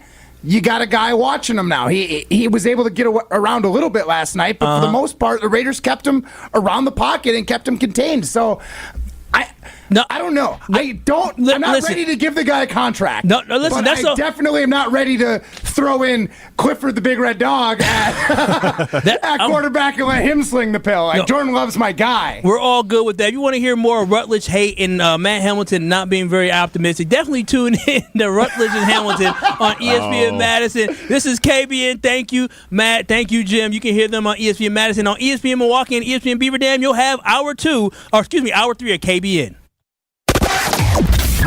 An accident 894 eastbound on the ramp to get onto 94 southbound in the Mitchell interchange, still closed, so just watch out for that. We've also got an accident southbound 4394 at National Avenue. The left lane is blocked. It's affecting your ride back through the Marquette. It's a 30-minute ride from Brown Deer Road to downtown, another 13 to get from downtown to Layton. And another accident on 94 westbound right about at 84th Street in the Gore, so that's also going to be backing you up through that area a bit. Traffic is brought to you by James Imaging Systems, your local document imaging partner. Visit jamesimaging.com. And checking the TMJ4 Storm Team forecast tonight, partly cloudy, a low of 43. Tomorrow, partly cloudy, chance for showers in the evening, a high of 58. Weather's brought to you by Great Lakes Dragaway, a quarter-mile-long drag strip, plus a drift pad. Even drive your own car on the track. Find full event schedules and ticket information at greatlakesdragaway.com. From the WTMJ Traffic Center, I'm Debbie Lazaga on 94.5 ESPN. Hi, this is Wayne Larrabee, the voice of Green Bay football. You know, fans count on me to make the right call every time, and I can continue to do that thanks to Summit Eye Care of Wisconsin. When my vision began to drift, my eye doctor said Summit Eye Care was the best place to go. Using the latest adjustable implants, the doctors at Summit were able to fine-tune my vision. In fact, my vision is now the best it's ever been. Summit Eye Care was the right call to help me see all the action on game days. To schedule an appointment at one of their locations, visit summitiwi.com. It's football season at Circa Resort and Casino in Las Vegas, featuring the best pool in history, Stadium Swim. 3 levels, 6 pools, and a 143-foot diagonal screen. Stadium Swim is America's favorite place to watch football. Located at Circa Resort and Casino, open 365 days a year, and it will be the place to be for Green Bay's first ever visit to Las Vegas. Plus, the ESPN Wisconsin team will be live on site. Book your stay today at circalasvegas.com. That's circalasvegas.com. Hey, this is Homer. You're listening to the home of Marquette basketball. 94.5 ESPN is WKTI and WKTI HD Milwaukee. A locally owned Good Karma brand station. Broadcasting live from the Gruber Law Office's One Call That's All studio at the Avenue in downtown Milwaukee. This is Kyle, Brust, and Nortman, KBN. Presented by Bud Light on ESPN Wisconsin and WisconsinOnDemand.com. We them boys. Holla, we them boys. Holla, holla, holla. We making noise. Holla. Holla, holla, holla, holla. It's the Faux Hour at Faux. All right now, that's what I like. Pretty good, right? The 262 boy showing that 414 love. I love it. That's Bradley Nortman. The what is it? The 6-time punter in the NFL. Is that what he says? Yeah, Ben says 6-time, 6-year. 6-time, 6-year punter in the NFL. It sounds like 36 years. I was a 6-time, 6-year punter. That sounds 6 times 6. It sounds like I'm breaking records. Yeah, be careful now. You say too many 6. That's the devil talk. That's the devil talk. I'm Kyle Wallace. This is KBN. We're having a therapeutic, fun, healthy conversation about the Packers. You know, right now, a lot of people in Wisconsin are a little upset, a little down, a little disappointed, disheartened from the performance last night, following up on a poor performance over 10 days ago against the Detroit Lions, where the Green Bay Packers also lost that game at home. You know, some people are saying these are 2 back-to-back home games for the Green Bay Packers, and it was just tough, Brad. It was very, very tough watching the Packers yesterday. It was tough. I'm generally optimistic by nature, so when I watch a game like that, I'm trying to think of what are the takeaways. How can you build from it? How can you not let this go and fester on for the whole year? And the first few weeks of the season, to continue with our home remodel analogy, we thought it was going to go so smooth. Yeah. This is going to come back below budget. This is going to take way sooner than we think. All the things that we know aren't true when you go through with a remodel like that. So I think it set up me, it set up us, it set up Packer fans with, you know what, like maybe this is going to go easier than we think. Maybe we did it again. Maybe, lightning strikes 3 times. That still might be the case. And that's why what Aaron Rodgers said earlier today, I was so thankful that he did say it, because it provided perspective. That even the greatest of all time, one of the greatest of all time, excuse me, his first year was 6-10. Yep. He struggled. I believe Brett Favre's and Aaron Rodgers' first 5 games record as a starter, 2-3. Now Jordan Love again, 2-3. So strange the way that Packer quarterbacks tend to find themselves over time. But look, he just said he's a young quarterback, first year starter, and you're going to go through these kind of things. And the ingredients are there, and it's okay to go through these kind of struggles that should be expected, because even Aaron Rodgers goes through it. And I know I tend to remember the MVP years and the Super Bowl and all the greatness that Aaron Rodgers gave us. And we should remember that. But that year in 2008 is very forgettable. This is going to be one of those years that are very forgettable for the Green Bay Packers. And they're growing pains. But the thing for me is, I just want to stop seeing steps backward. The last several weeks have been steps backward. It seems like the team's regressing. It seems like they're getting worse. And that's a cumulative thing, right? That starts with Matt LaFleur, with the exception of the defense that actually did pretty well last night. The offense in particular seems to be regressing. So I want to see, even if they're going to be a 6, 7, 8-win football team, whatever it is, you want to see small steps forward. And that's what Tausch said earlier in the show. And see, the thing is you guys got on me, especially Ben and also Alex Strofe, who hosts Green Bay Game Day. You can hear that on every Packers game day here on ESPN Wisconsin. And you guys got on me because I didn't want to set expectations to be too high, right? Because when you set the expectations too high, it just allows for that fall and for failure to come in. And what it also allows for, when you set expectations too high after a couple victories, it allows for delusion to come in. And when you have a delusional fan base, that is not very fun, because then you're unrealistic. You don't really look at things from the fact that this is what it is. You look at it as how you want it to be. And as a Packer fan, we've been lucky where we haven't had to be delusional because what it has been Brett Favre consistently making our team good, throwing touchdown passes and interceptions, but at the end of the day, having fun and winning games. Followed up by Aaron Rodgers doing the exact same thing. And so we cannot expect for that to happen year after year after year. And I think you said it great, Brad. You said, listen, all these quarterbacks have had bad years. Brett Favre had 8 and 8 years. Heck, Ray Rhodes, I believe Ray Rhodes' first year as the coach after, Holmgren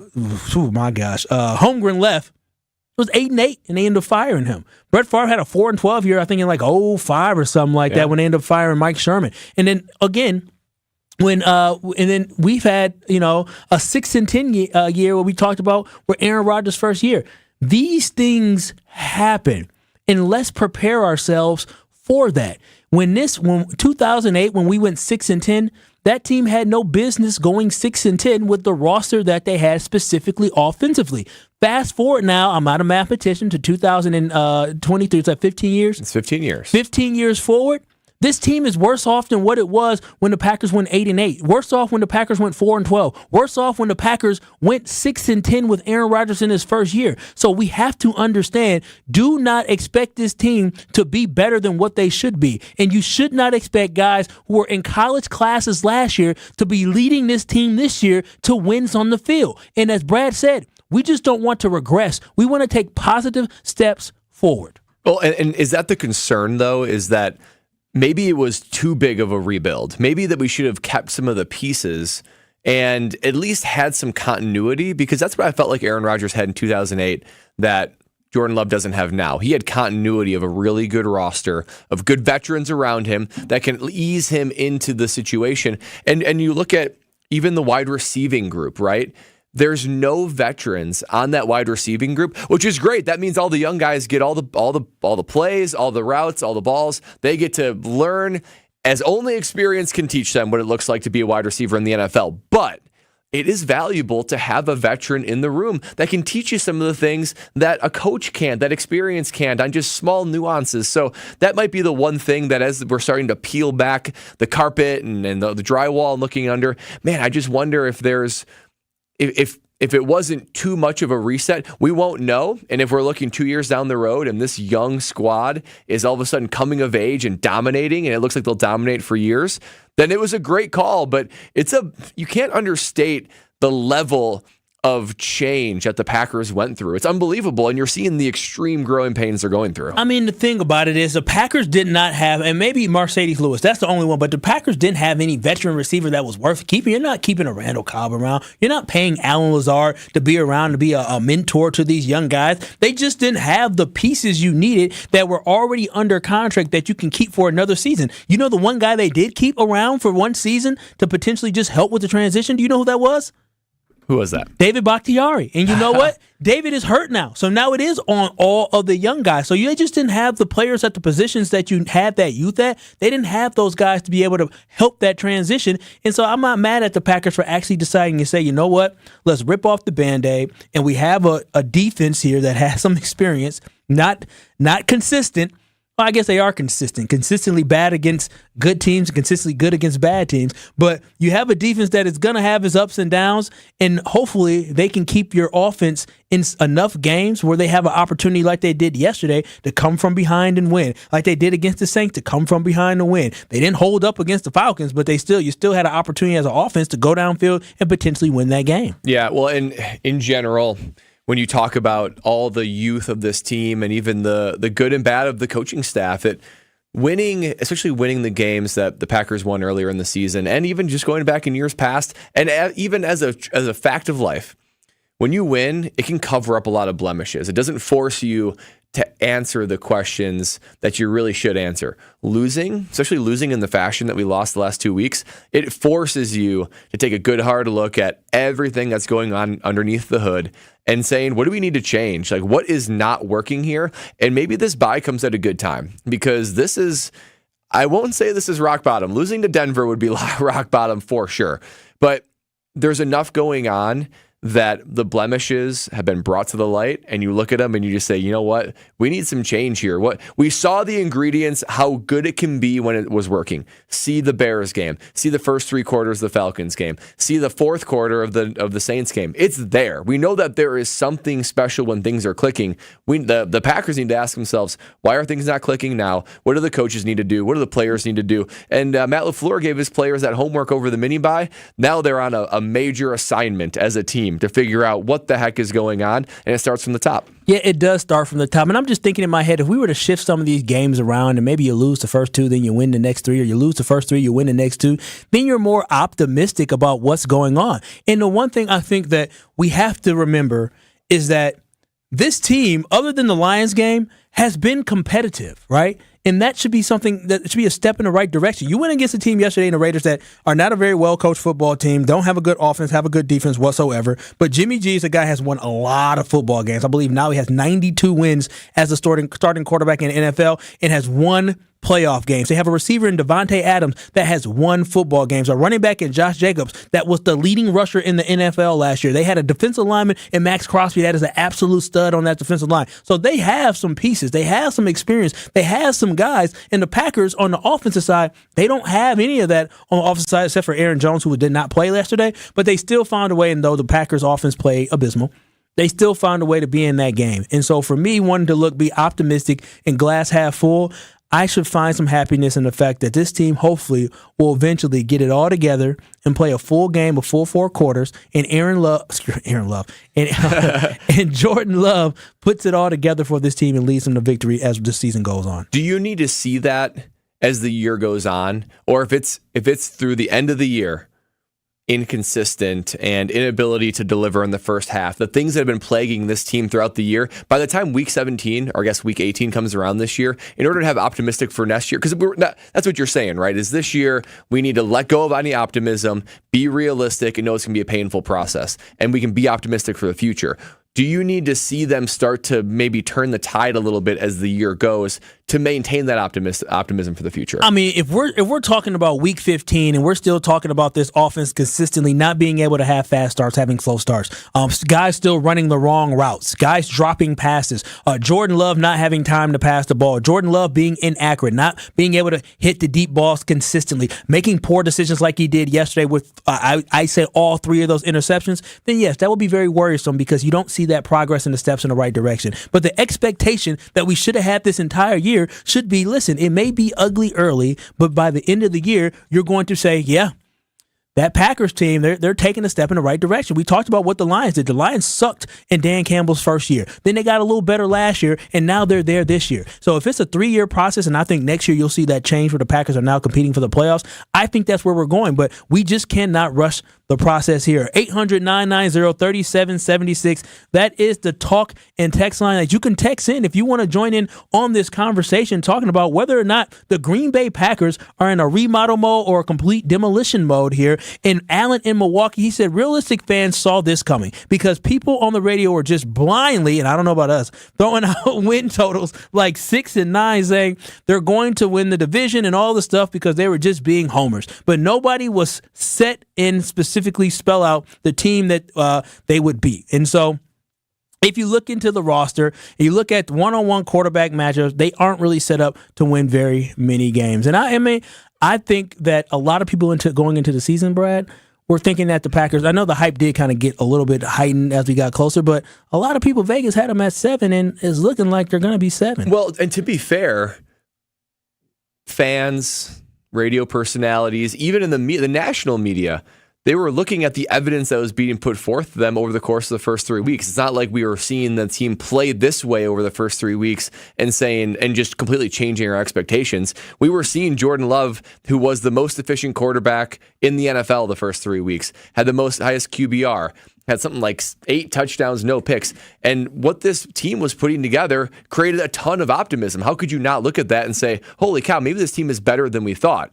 The problem is, you also see the highs of highs and the lows of lows, and we are currently in a low. So, I mean, even a lot of Vegas books changed their over/under from 7.5 to 9.5 after week 3. So I should have got in on that with the under. I know, right? It was fair to reevaluate, But on the same side of the coin, to remember that weeks like these are going to happen. They absolutely are going to happen. Justin N. Racine on the ESPN Milwaukee and ESPN Wisconsin, talking text line. He said, when I'm hearing from fans and friends, it's that they aren't having realistic expectations. They keep thinking we are in the Aaron Rodgers era, yet are expecting greatness and a lot of points on the board. We need to be patient. We need to understand that this season is he gets right and we're preparing for next season. There will be good moments and there will be very ugly moments. We just have to trust the process. And I 100% agree with what Justin had to say. We are no longer in the Aaron Rodgers era. That is over.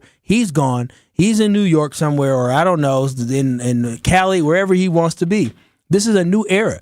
We should expect greatness, but just not right away this year. We should expect certain instances of greatness, but we shouldn't expect consistent greatness from anybody on this offense. Well, and that's why I want to see small progression and moments, right? And even moments like last night. Jordan Love had the opportunity to take the team down the field, score a game-winning touchdown, same opportunity he had when they played the Falcons. So far, he's 0 for 2 in that setting. To be fair, he at least got a couple first downs this time. He took progression, right? He got better.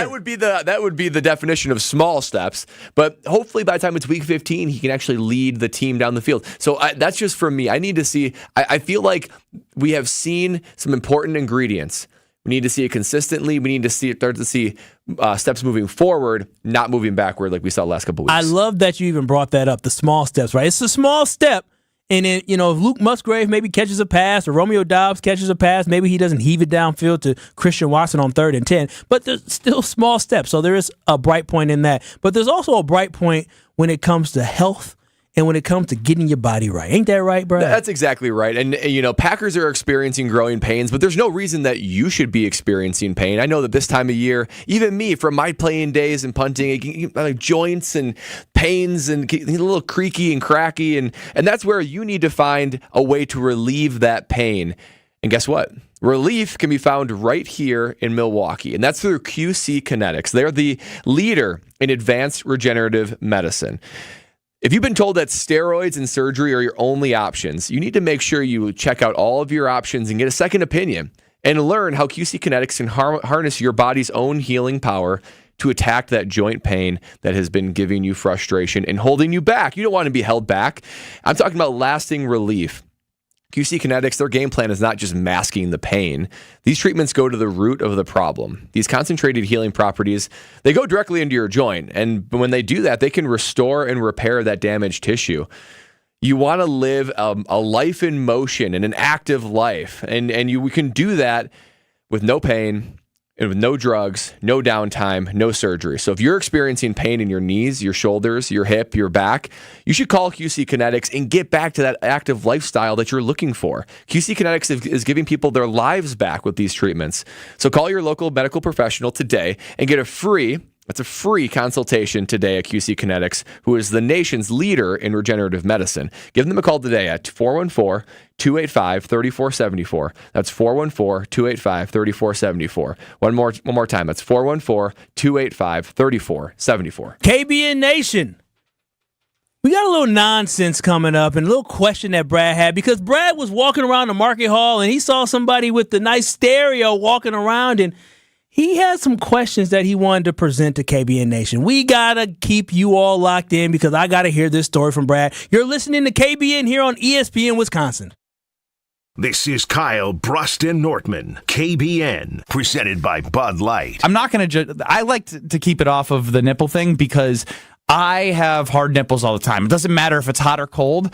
I'm popping. I'm probably popping out of this Wade Miley jersey for all I know. On ESPN Wisconsin and WisconsinOnDemand.com. We still have that ramp from 894 eastbound to southbound 94 in the Mitchell closed due to a crash. So try and avoid that whole area. All of eastbound 894 just going to be a big headache. You might want to start looking at some of the alternate routes like Howard Avenue, maybe Grange. Layton is an option, but it is already slow because it's a big alternate route. Westbound on 94, we do have an accident at 84th Street. It's off on the right shoulder, technically the gore between the 84th Street on-ramp and the main line. Otherwise, southbound 43, going to be about the 50-minute ride from Brown Deer Road into downtown. So it's a 39-minute backup. Delays basically solid from Silver Spring all the way down through the Marquette interchange. Traffic is brought to you by James Imaging Systems, your local document imaging partner. Visit jamesimaging.com. And check out the TMJ4 Storm Team forecast. Tonight, partly cloudy, a low of 43. Tomorrow, partly cloudy with a chance of showers in the evening, a high of 58. From the WTMJ Traffic Center, I'm Debbie Lazaga on 94.5 ESPN. From the tee box to the green and everything golf-related in between. Who's number one? Max. Yeah, Max Homa's number one. It's not even close, right? On the tee with Gabe Neitzel and Steven Watson. Just because he's been so open and honest already, you get a couple drinks in that guy, like, how open is he going to be? On the tee with Gabe and Steven. Presented by Wisconsin Golf Trips. Tuesday night at 6, right here on 94.5 ESPN. And available with Wisconsin On Demand wherever you get your podcasts. This is Monica from Kessler's Diamonds. Did you know that Sweetest Day is fast approaching? And it's celebrated on Saturday, October 21st. I'm telling you this because I think some of you may have forgotten what Sweetest Day is all about and might need a little reminder. The first Sweetest Day was celebrated in October during the early 1920s by a group of confectioners who distributed over 20,000 boxes of chocolates to orphans, the elderly, and the poor. Sweetest Day is celebrated primarily right here in Wisconsin and Michigan. Sweetest Day is a day for showing affection with gifts, candy, or acts of kindness to those you care about and those who could use a little support. I'm sure there's someone in everyone's life that could use a little affection, kindness, or support. Stop into Kessler's and pick up some chocolates as our gift of kindness to you. And while you're here, shop for a gift for someone special in your life and spread the kindness. Kessler's has plenty of gifts starting at just $75 to help you celebrate Sweetest Day. Happy Sweetest Day from everyone at Kessler's. Shop online or find the Kessler's nearest you at KesslersDiamonds.com. All right, Team Pella, listen up. Thanks, John Kuhn. Customers love our products with limited lifetime warranties. Check out these big plays. Incredible innovations like blinds and shades between the glass. No interference on that play, Coach. And stylish windows with hidden screens that make game days a breeze. Can it get any better? It can. With monthly payments as low as $19 per window, $75 per patio door, and a free quote at PellaWI.com. Let's go. 6.99 APR for 120 months. Certain restrictions apply. See showroom for details. Offers on 10/31/2023. That's just who Jay Love is. Love will take it in. So I told him, you don't have to be Superman. Just get down, and fired right back and said, hey, I thought we needed some juice. Love fires over the middle, and it's caught for a touchdown. We see him come to work every day. We see what he put in. Love looking to throw a save for a shot. It is caught for the touchdown. I always want to be that guy that guys can look at and never see me getting flustered. Jordan Love Talk. All day, every day. Right here on 94.5 ESPN. You're listening to Kyle, Brust, and Nortman, KBN, on ESPN Wisconsin and WisconsinOnDemand.com. Tonight we're going hard, just like the world is hard. We're tearing it apart. It is KBN. I couldn't hear myself. It is KBN here on ESPN Wisconsin. You can stream us live on ESPN Milwaukee on YouTube and see this beautiful Jaguars shirt that Brad has on, a fifth consecutive day of wearing some type of free sports gear that he has as part of a bet, I guess, that you're not a part of. I don't even know what me and Ben even bet, to be honest. Well, I think you bet him, or no, if I wear it for 78 days or more, that means Ben wins. And I think he wants you to make him something, some sort of dish. Oh, yeah. He's talking up your, cooking skills, I guess. I told him, listen, I put stuff in the air fryer, so. Yeah. He sounded interested. Well, so. Hopefully he won't find out. Yeah, hopefully he won't. I don't know. We're going to see. And honestly, even if I go past it, I'm going to keep on wearing stuff until I'm completely out either way. So that's what's going to happen. But if it's less than 77 in a row, of the same. It has to be Super Bowl 50 gear, has to be Carolina Panther, Jacksonville Jaguar, or Wisconsin Badger, the teams I played for, issued gear that I got for free. Because I was saying that, darn it, half my wardrobe or more are these clothes. Y'all can't be making fun of me for wearing them because that's all I got. And this is an effort to prove that it is basically all I got. You save a lot of money on clothes if this is like what your wardrobe can be, all free stuff. And I know on the other end of it, I have to cook for him, but I believe he has to take me to get some food here in the 3rd Street Market Hall in public. And Brad, what are some do's and don'ts in public? Because I know you saw something that you call a big don't. Well, it was an interesting choice, right? So whenever I walk to our offices here, I like to walk through the 3rd Street Market Hall, right? Okay, because I like the vibes. I'm a man of the people. Yeah, I'm a man of the people, and I like just being with the people before I hop on air with you guys. So I'm walking through, and there was a gentleman who probably in his 20s, and he had a backpack on, and he had a speaker, where you usually put a water bottle, right? He had like a speaker in there, and my man's playing music, right? So I'm pretty loud. I would say within 15 feet, at least, you can hear the music. And that's competing with the music that is over the loudspeaker across the whole area of the 3rd Street Market Hall. And I'm just wondering, interesting choice by this gentleman to basically create a soundtrack to his life where he's like, I'm going to, you know what? I don't care if people want to hear it or they don't. This is the music I'm playing, and I'm walking around. No headphones. He could put in headphones, no headphones. I'm going to let the world hear what I'm trying to put out there musically. So, to me, I had to think about it for a second. I gave him some love, some respect for being like, you know what, darn it, I'm going to do my thing. But I did think it was a strange thing to be like, you know what, headphones would solve this problem. And then no one else would have to listen to the music. And I wondered, what other pet peeves? I wouldn't call that a pet peeve for me. I thought it was not a great decision, but it's something that there's an easy solution. Headphones would do it. Yeah. But are there anything else that, I'm thinking of that is, there's one thing that you do, Kyle Wallace, that's sort of by necessity, unfortunately. Tell the people what you do. And I think KBN Nation will agree with me. This is a no-no. No, I agree it is a no-no. I will admit that it's a complete no-no, but if KBN Nation has learned anything about me over the last month, is know that I have a plan, right? And I just talked about the Green Bay back. If you have a plan, stick to it. Don't change it. Don't allow outside noise to throw you off your path. Understand who you are. Stay focused. Stay in your lane and stick to the plan and executing the plan the way you want it to be. And so for me, I have a plan. And my plan is come November, Black Friday, I love to stimulate the economy as best as I can. That's when I want to buy a new cell phone. I'm looking at the Google Pixel because I'm anti-iPhone. And about a month ago, I was in Vegas and I broke my phone. I dropped my phone, and all of a sudden I can no longer talk on my phone without having it on speaker. Now, a lot of people will say, well, go and buy you a new phone. But no. I'm sticking to the plan, and I'm going to get me my new phone come in November on Black Friday. And so, unfortunately, I have to talk on speakerphone, and I try to minimize the public speaking and public talking that I have. I do have an office here, thank goodness. I can close the door. But there are some times where I get phone calls where I do have to take it down here in space out here, and I have it on speakerphone. So I talk on speakerphone sometimes in public when I have to take urgent calls. But when I am in public, I'm usually moving to a space where it's not as much of a distraction for others around me. But I understand, the sins of what I do. That would be worse to me.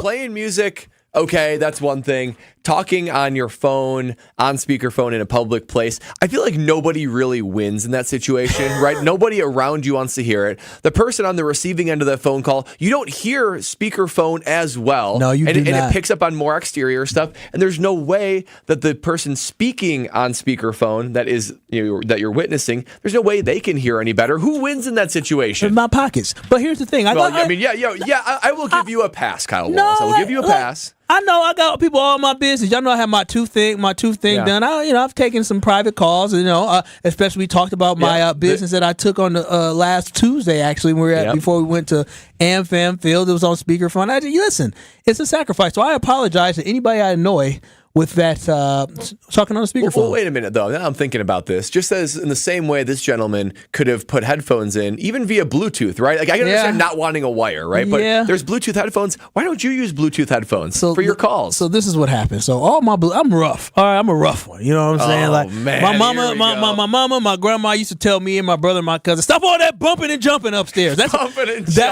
what I was. And unfortunately, I never grew out of the bumping and jumping. And I've lost. I've either my cheap headphones that I bought, wireless ones, they broke, or I lost my wireless Bluetooth headphones as well, earbuds. So I just keep losing them. So at this point, I'm just like, you know what?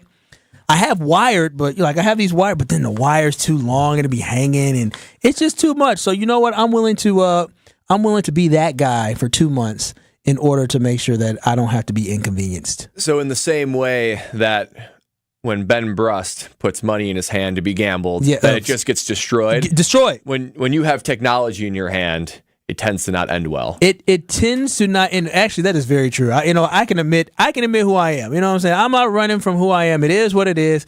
Shout out to our old IT guy who hooked me up with a computer before he left, because he hooked me up with. I was due for a new one. He gave me a nice. You got a nice one. I got a nice touchscreen computer. Touchscreen. Well, you know what's funny? So I got my computer here, right? And I see you in our first show, rolling through the touchscreen. So I go to my computer and I'm like, oh man, touchscreen. I don't have it. You know the funniest thing about it? Touchscreen. I didn't. I do. The funny thing about it is the fact that whenever I'm on somebody else's computer trying to help them or whatever, I always use my finger to touch it, and they look at me and say, "Oh, okay, this ain't no touchscreen like yours." Like, oh, my bad. So yeah, I apologize. And for the music guy, he should probably put headphones on. But you know what? That brings life into everybody's life. Just hearing some music, if it's reggae vibes or some type of cool hip hop or some type of mellow out thing, I would say do it, because it brings joy and happiness to everybody's life. And it wasn't egregious, so I can't really fault them that much. The volume was not particularly loud, and the music, it wasn't so bad. Yeah. So I was like, all right. It can be bad, but it was okay. It wasn't talking like Sexy Red and all that. And I know you don't know who Sexy Red is. I know what that means. I would queue up some Sexy Red when you come back from Chris, but it's probably too inappropriate for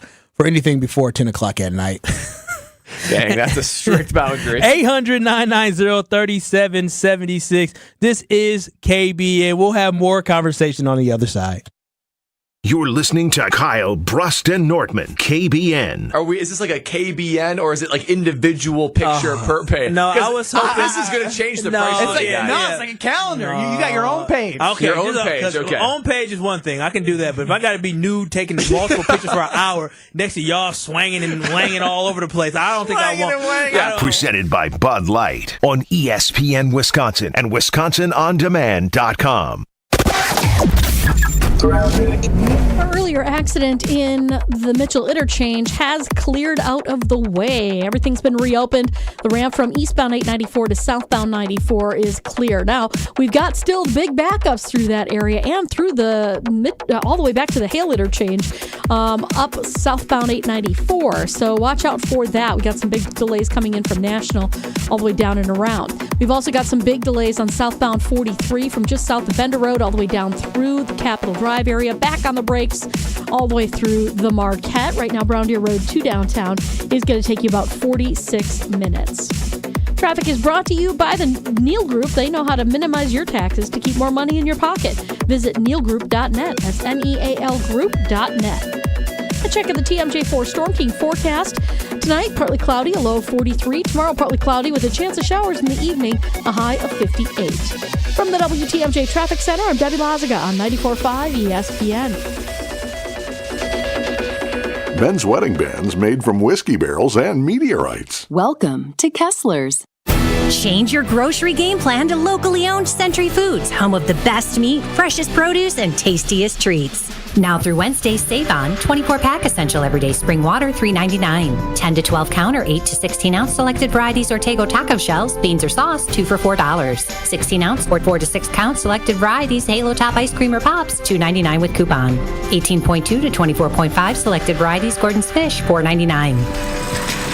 Let's see, spices, cardamom, hibiscus powder. It's like looking at Green Bay's roster right now. I don't recognize it, but I'll learn to love it. Attention Century shoppers. You're going to love this opportunity. Win 2 tickets to see Green Bay play Kansas City on December 3rd, autographed Packers footballs, or 4 packs of Hall of Fame tickets. I'd love to see Green Bay's new QB in action and win those tickets. What do I do? Find the weekly code on Century's Facebook or Instagram and enter to win. Love it. Getting the Century code on Insta right now. Ends November 14th.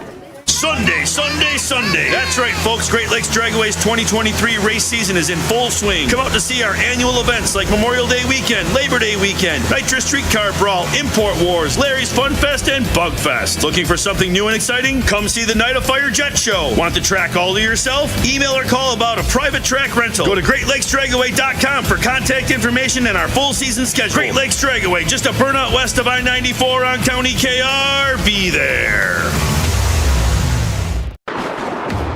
Tired of power outages disrupting your life? Make them a thing of the past by getting a Generac home standby generator from Adams Generators. Adams Generators is the largest and #1 rated Generac dealer in Wisconsin. With 24/7 emergency support, our factory-trained technicians are standing by to assist you. Visit adamspower.com/generators to make sure your power always stays on. That's adamspower.com/generators.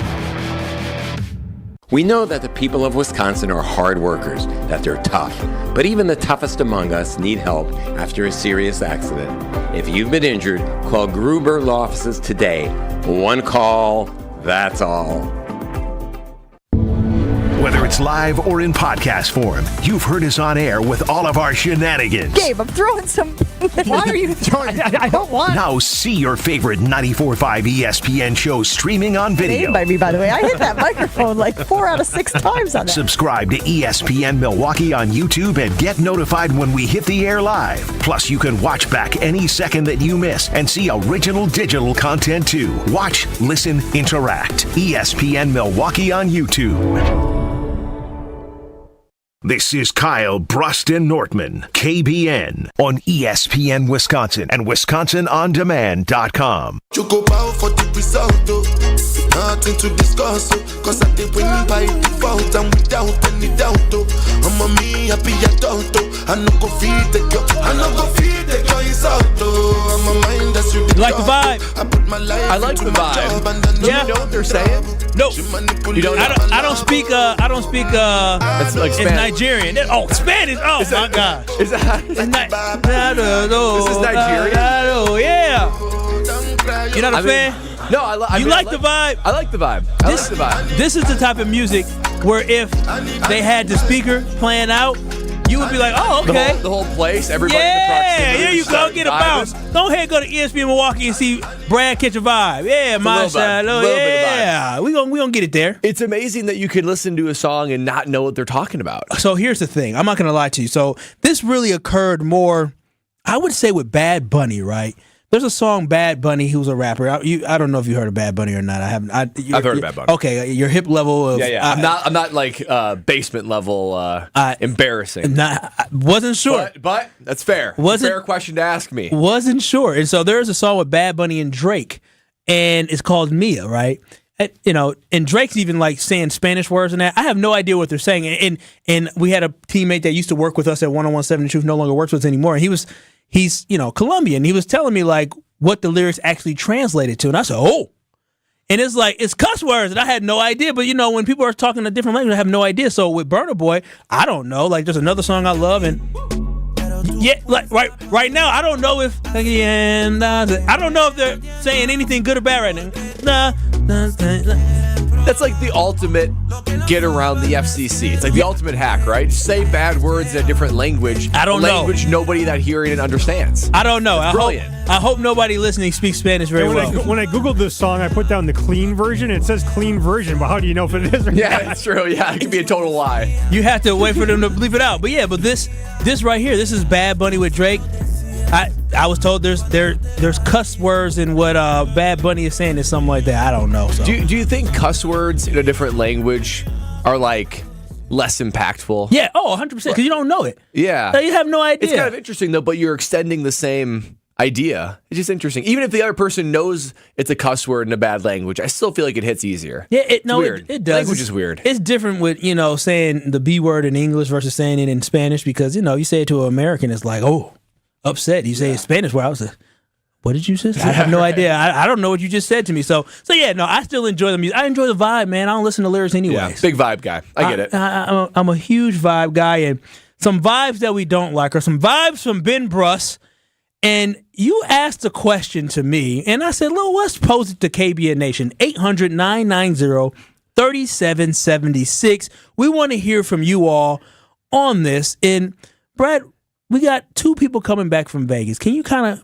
tell the proposition or the question that you asked me? Yeah, for sure. So, the Packers played their stinker of a game last night, and they're flying back to Wisconsin today. We have another gentleman that is well known on the KBN Nation. That's our very own Ben Brust. Had a stinker as well. He had a stinker as well, and he's flying back from Las Vegas to Wisconsin. I couldn't help but see the similarities and think, well, I wonder who's leaving Vegas with more regrets. Is it the Green Bay Packers or is it Ben Brust? We all saw what the Green Bay Packers experienced, and so there's a lot to regret.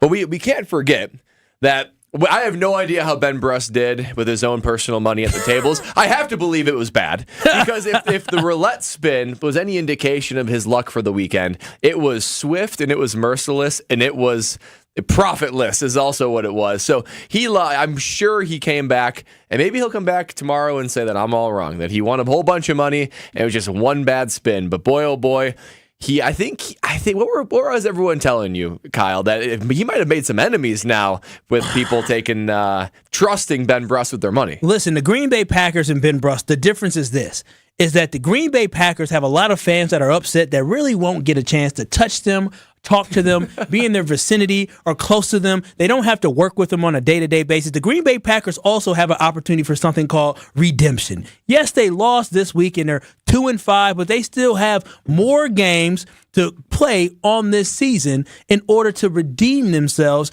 and get in the good graces of Packer fans. But here's the reason why it was worse for Ben Brust. Forget the personal money. I ain't worried about what he lost personally, won or lost personally. It's our money that he lost, right? He came here and he swindled and he conned and he scammed multiple people. I think like 21 different people, including our founder and CEO, out of money. Our director of content for Good Karma Brands as well. He swindled hosts, award-winning established hosts like John McCure and Greg Matzek, Tori Lowe, Kyle Wallace, Brad Nortman, Greg Scalzo. He swindled and conned us all out of money. He begged us. He begged Vince Vitrano for money. I tried to tell y'all that we worked hard for this money, and don't let him take it from us. But everybody got all excited and let Ben get them all hyped up. And the fact that Ben lost our money and now he has to come face the music, he should be very regretful when he gets on that plane. I mean, we got to let HR know he's going to enter a very hostile work environment. We should let HR know that we were swindled in this work environment. Forget his hostile work environment. I came to work to do a couple things. I came to work to be connected to my teammates. I came to work hard. I came to work to grind. I did not come to work to be harassed and shook down by a teammate to take my money. And so he should not be the one worried about HR, of us, being hostile towards him. I should be complaining to HR about the fact that my teammate had the audacity to come to me and ask me for money to gamble. There has to be something against that in our work handbook with asking people for money to gamble it. And Ben is a very much don't take no for an answer kind of guy, right? So as he was lurking around the office looking for people to kind of rope into this scheme of his, boy oh boy, I mean, how many times I was pretty quick to say yes. So I'm not really one that you should feel sorry for. It took me all about 2 minutes to say, okay, I'm in. I see the fun in this. I see the team building in it. But man, Kyle Wallace, I think he asked you. It took days to get you on board. It took me a while. The long sell. He did the long sell, and then he tried to guilt me with, well, you don't want to put it on red. You should. I don't even want you to be a part of it. Get your attitude right. Not only did he take my money, he sat there and he tried to talk down to me while he took my money and tried to shame me into trying to play mind games. Just like he played mind games with picking the Green Bay Packers, he played mind games with me. I'm learning in this studio between Homer and Ben, there's a lot of mind trickery that goes around here, and I'm going to have to get myself up so I don't get tricked out of money anymore. I've lost $105 that I did not have between Homer and Ben so far this year. Yeah, I mean, in a month. That's all you really need to know is that Homer and Ben no longer on, okay to bet with. There's an angle there. There's an angle that you got to see through. If you don't see it, it's like you're the fish and they're the fisherman with the bait. They're trying to lure something in front of you. It looks so good. It looks so tasty. That has got to be good. And then you take a bite and bam, that hook's got you in the mouth already. It sure did. And you know what? I'm not being accountable for this at all. Fool me once, shame on you. Fool me twice, shame on you. And you won't fool me 3 times because I promise you I ain't never betting another $1 on this show because it has always been losses. It went from $5 to $100. Next thing you know, I'm going to lose like $1,000 damn dollars. Absolutely not. Do you think this is a bad sign for the issued gear streak? Do you think that this is the one that maybe it'll fall under 77? I hope it does. If not, I mean, man, will you ever gamble again? I'm losing in gambling here. It has not been good. Well, I think Ben Brust, he's probably landing in Wisconsin sometime around now, and I'm not sure he knows the environment he's walking into. A lot of angry people. It is angry people. It is a lot of angry people from a lot of different stations, and so, Ben, just get ready. But you all should get ready for somebody who we got to ask, John Anderson. He had the Sports Center last night that was after the big Monday night football game that turned out to be not a good one for our Green Bay Packers, and he is a Packers fan. We're going to ask John exactly how he gets ready for Monday night football when he does Sports Center and how he works after a big loss. You're listening to KBN here on ESPN Wisconsin, presented by Bud Light. This is Kyle, Brust, and Nortman, presented by Bud Light. It is the 414 hour. At 4. No. All right, Kyle, take it away. If you're going to say it, you got to say it right. It's the 414 hour at 4. Okay, so how am I supposed to say that? 4. Come on. All right. 4. 1. 4. It's the 414 hour at 4. Come on, they're going to have some swag No way. I can't do that every day. On ESPN Wisconsin and WisconsinOnDemand.com. Yeah, they're football guys, but they don't shy away from the big topics of the day. I think black licorice is like being left-handed. Wilde and Tausch, presented by Pella Windows and Doors of Wisconsin. Also sponsored by American Family Insurance. I think it's the same percentage of people like black licorice that are left-handed. You're partially left-handed. I'm not left-handed. No, if you don't left-handed. If you don't. Weekdays 9 to noon on 94.5 ESPN and available wherever you get your podcasts with Wisconsin On Demand. They say seeing is believing, and when you see what's inside at American Place Casino, you better believe you're gonna love it. Because when it comes to amazing gaming, we're a real game changer. With the most exciting of table games like blackjack, craps, and roulette, the newest slots, a sports book, restaurants, bars, and more. So if you're ready for excitement, we'll see you soon. American Place Casino. Change the game. Must be 21 years of age or older. If you or someone you know has a gambling problem, crisis counseling and referral services can be accessed by calling 1-800-GAMBLER, 1-800-426-2537. AccuRite Tax and Financial Services has Toshiba copiers and network printers from James Imaging Systems. President CEO Jason Rose. We have 17 different tax preparers on staff, and we have 4 printers running pretty much nonstop. And during tax season, it's absolutely crazy. And Jason, those printers from James Imaging Systems have to work just as hard and reliably as your people do. Oh yeah, yes. If something comes up that's an issue, we have somebody that we can call that can help us resolve the issue very quickly and efficiently. Reliable printing, reliable service. That's a good thing. That is a good thing. That helps tremendously keep us being productive, keeps those tax returns going. Jason, bottom line for your practice? Happy clients, happy workers, happy me. Don't worry, be happy with document imaging technology and extraordinary local support from James Imaging Systems. Call 262-781-7700. James Imaging Systems, your local business technology partner.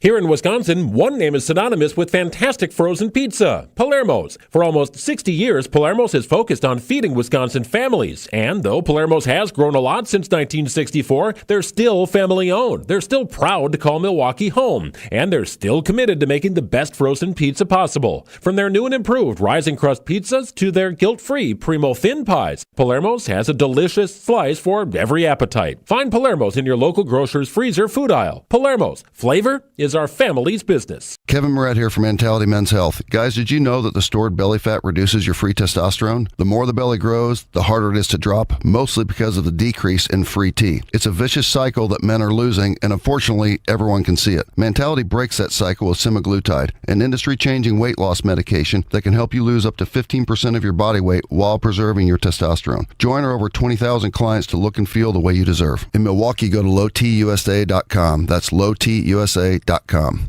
Hey, this is Gary Ellison for my good friends at the Jewelry Center. It's the only place I go when I'm looking to get some new jewelry. Dean and his team are always friendly and know just what I'm searching for when I stop by. I may not always know what type of jewelry I want, but the professionals there sure do. Plus, if I need repairs on watches or other jewelry, the Jewelry Center does that too. Find the Jewelry Center in Burlington, Brookfield, and Greenfield, or shop their entire collection online, including their popular Lightbox lab-grown diamonds at shoptjc.com. Even when you think you know what's going on, maybe we do give Joe Barry a fake headset. He's not actually talking to the guys. You can never be too sure. Jen, Gabe, and Chewy. They said, Joshy, everything was on the table. I don't think that we should eliminate that as a possibility. Put like old game chatter in his ears so he like thinks something is still going on. Do it against the Chiefs. I mean, what's the line going to be there? Morning 7 to 9 on 94.5 ESPN and available wherever you get your podcasts with Wisconsin On Demand. This is Kyle, Brust, and Nortman, KBN, presented by Bud Light, the official beer of the NFL, on ESPN Wisconsin and WisconsinOnDemand.com. Hilltop Sound. Hilltop Sound. You tryna see what's up? He wanna with me, then I'ma have him stuck. Looking bad and got a stupid butt. Jewelry on your wrist, you hold it up. I didn't realize John Anderson would request some Sexy Red Ski Yee.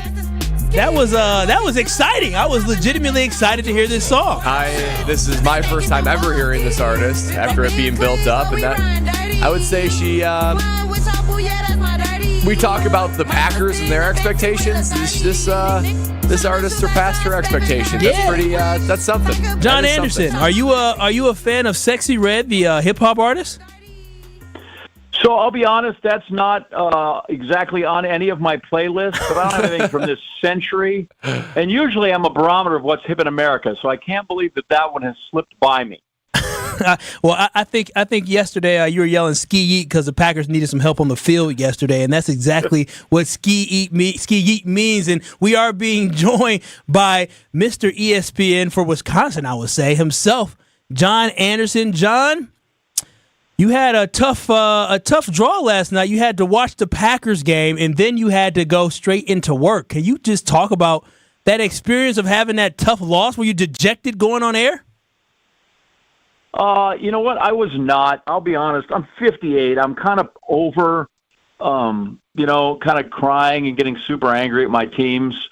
Plus, I'm a Missouri Tiger fan, so I've had so much crap that I just we just move on, and there you go. And you're like, all right, they didn't play well, but you kind of just crank out and do the job when it comes to that. But but for the 3.5 hours watching it up there, it's just like, what are we doing?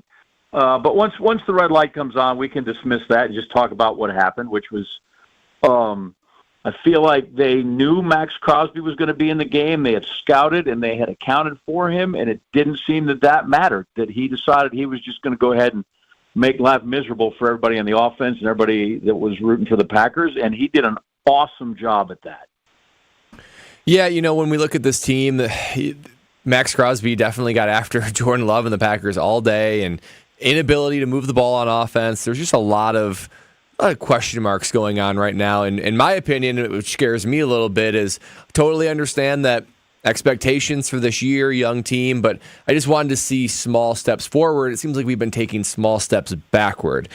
As you look at it right now, we pose this question to our listeners and want to know from you, what's your biggest concern right now? Is it on the offensive or defensive side of the ball?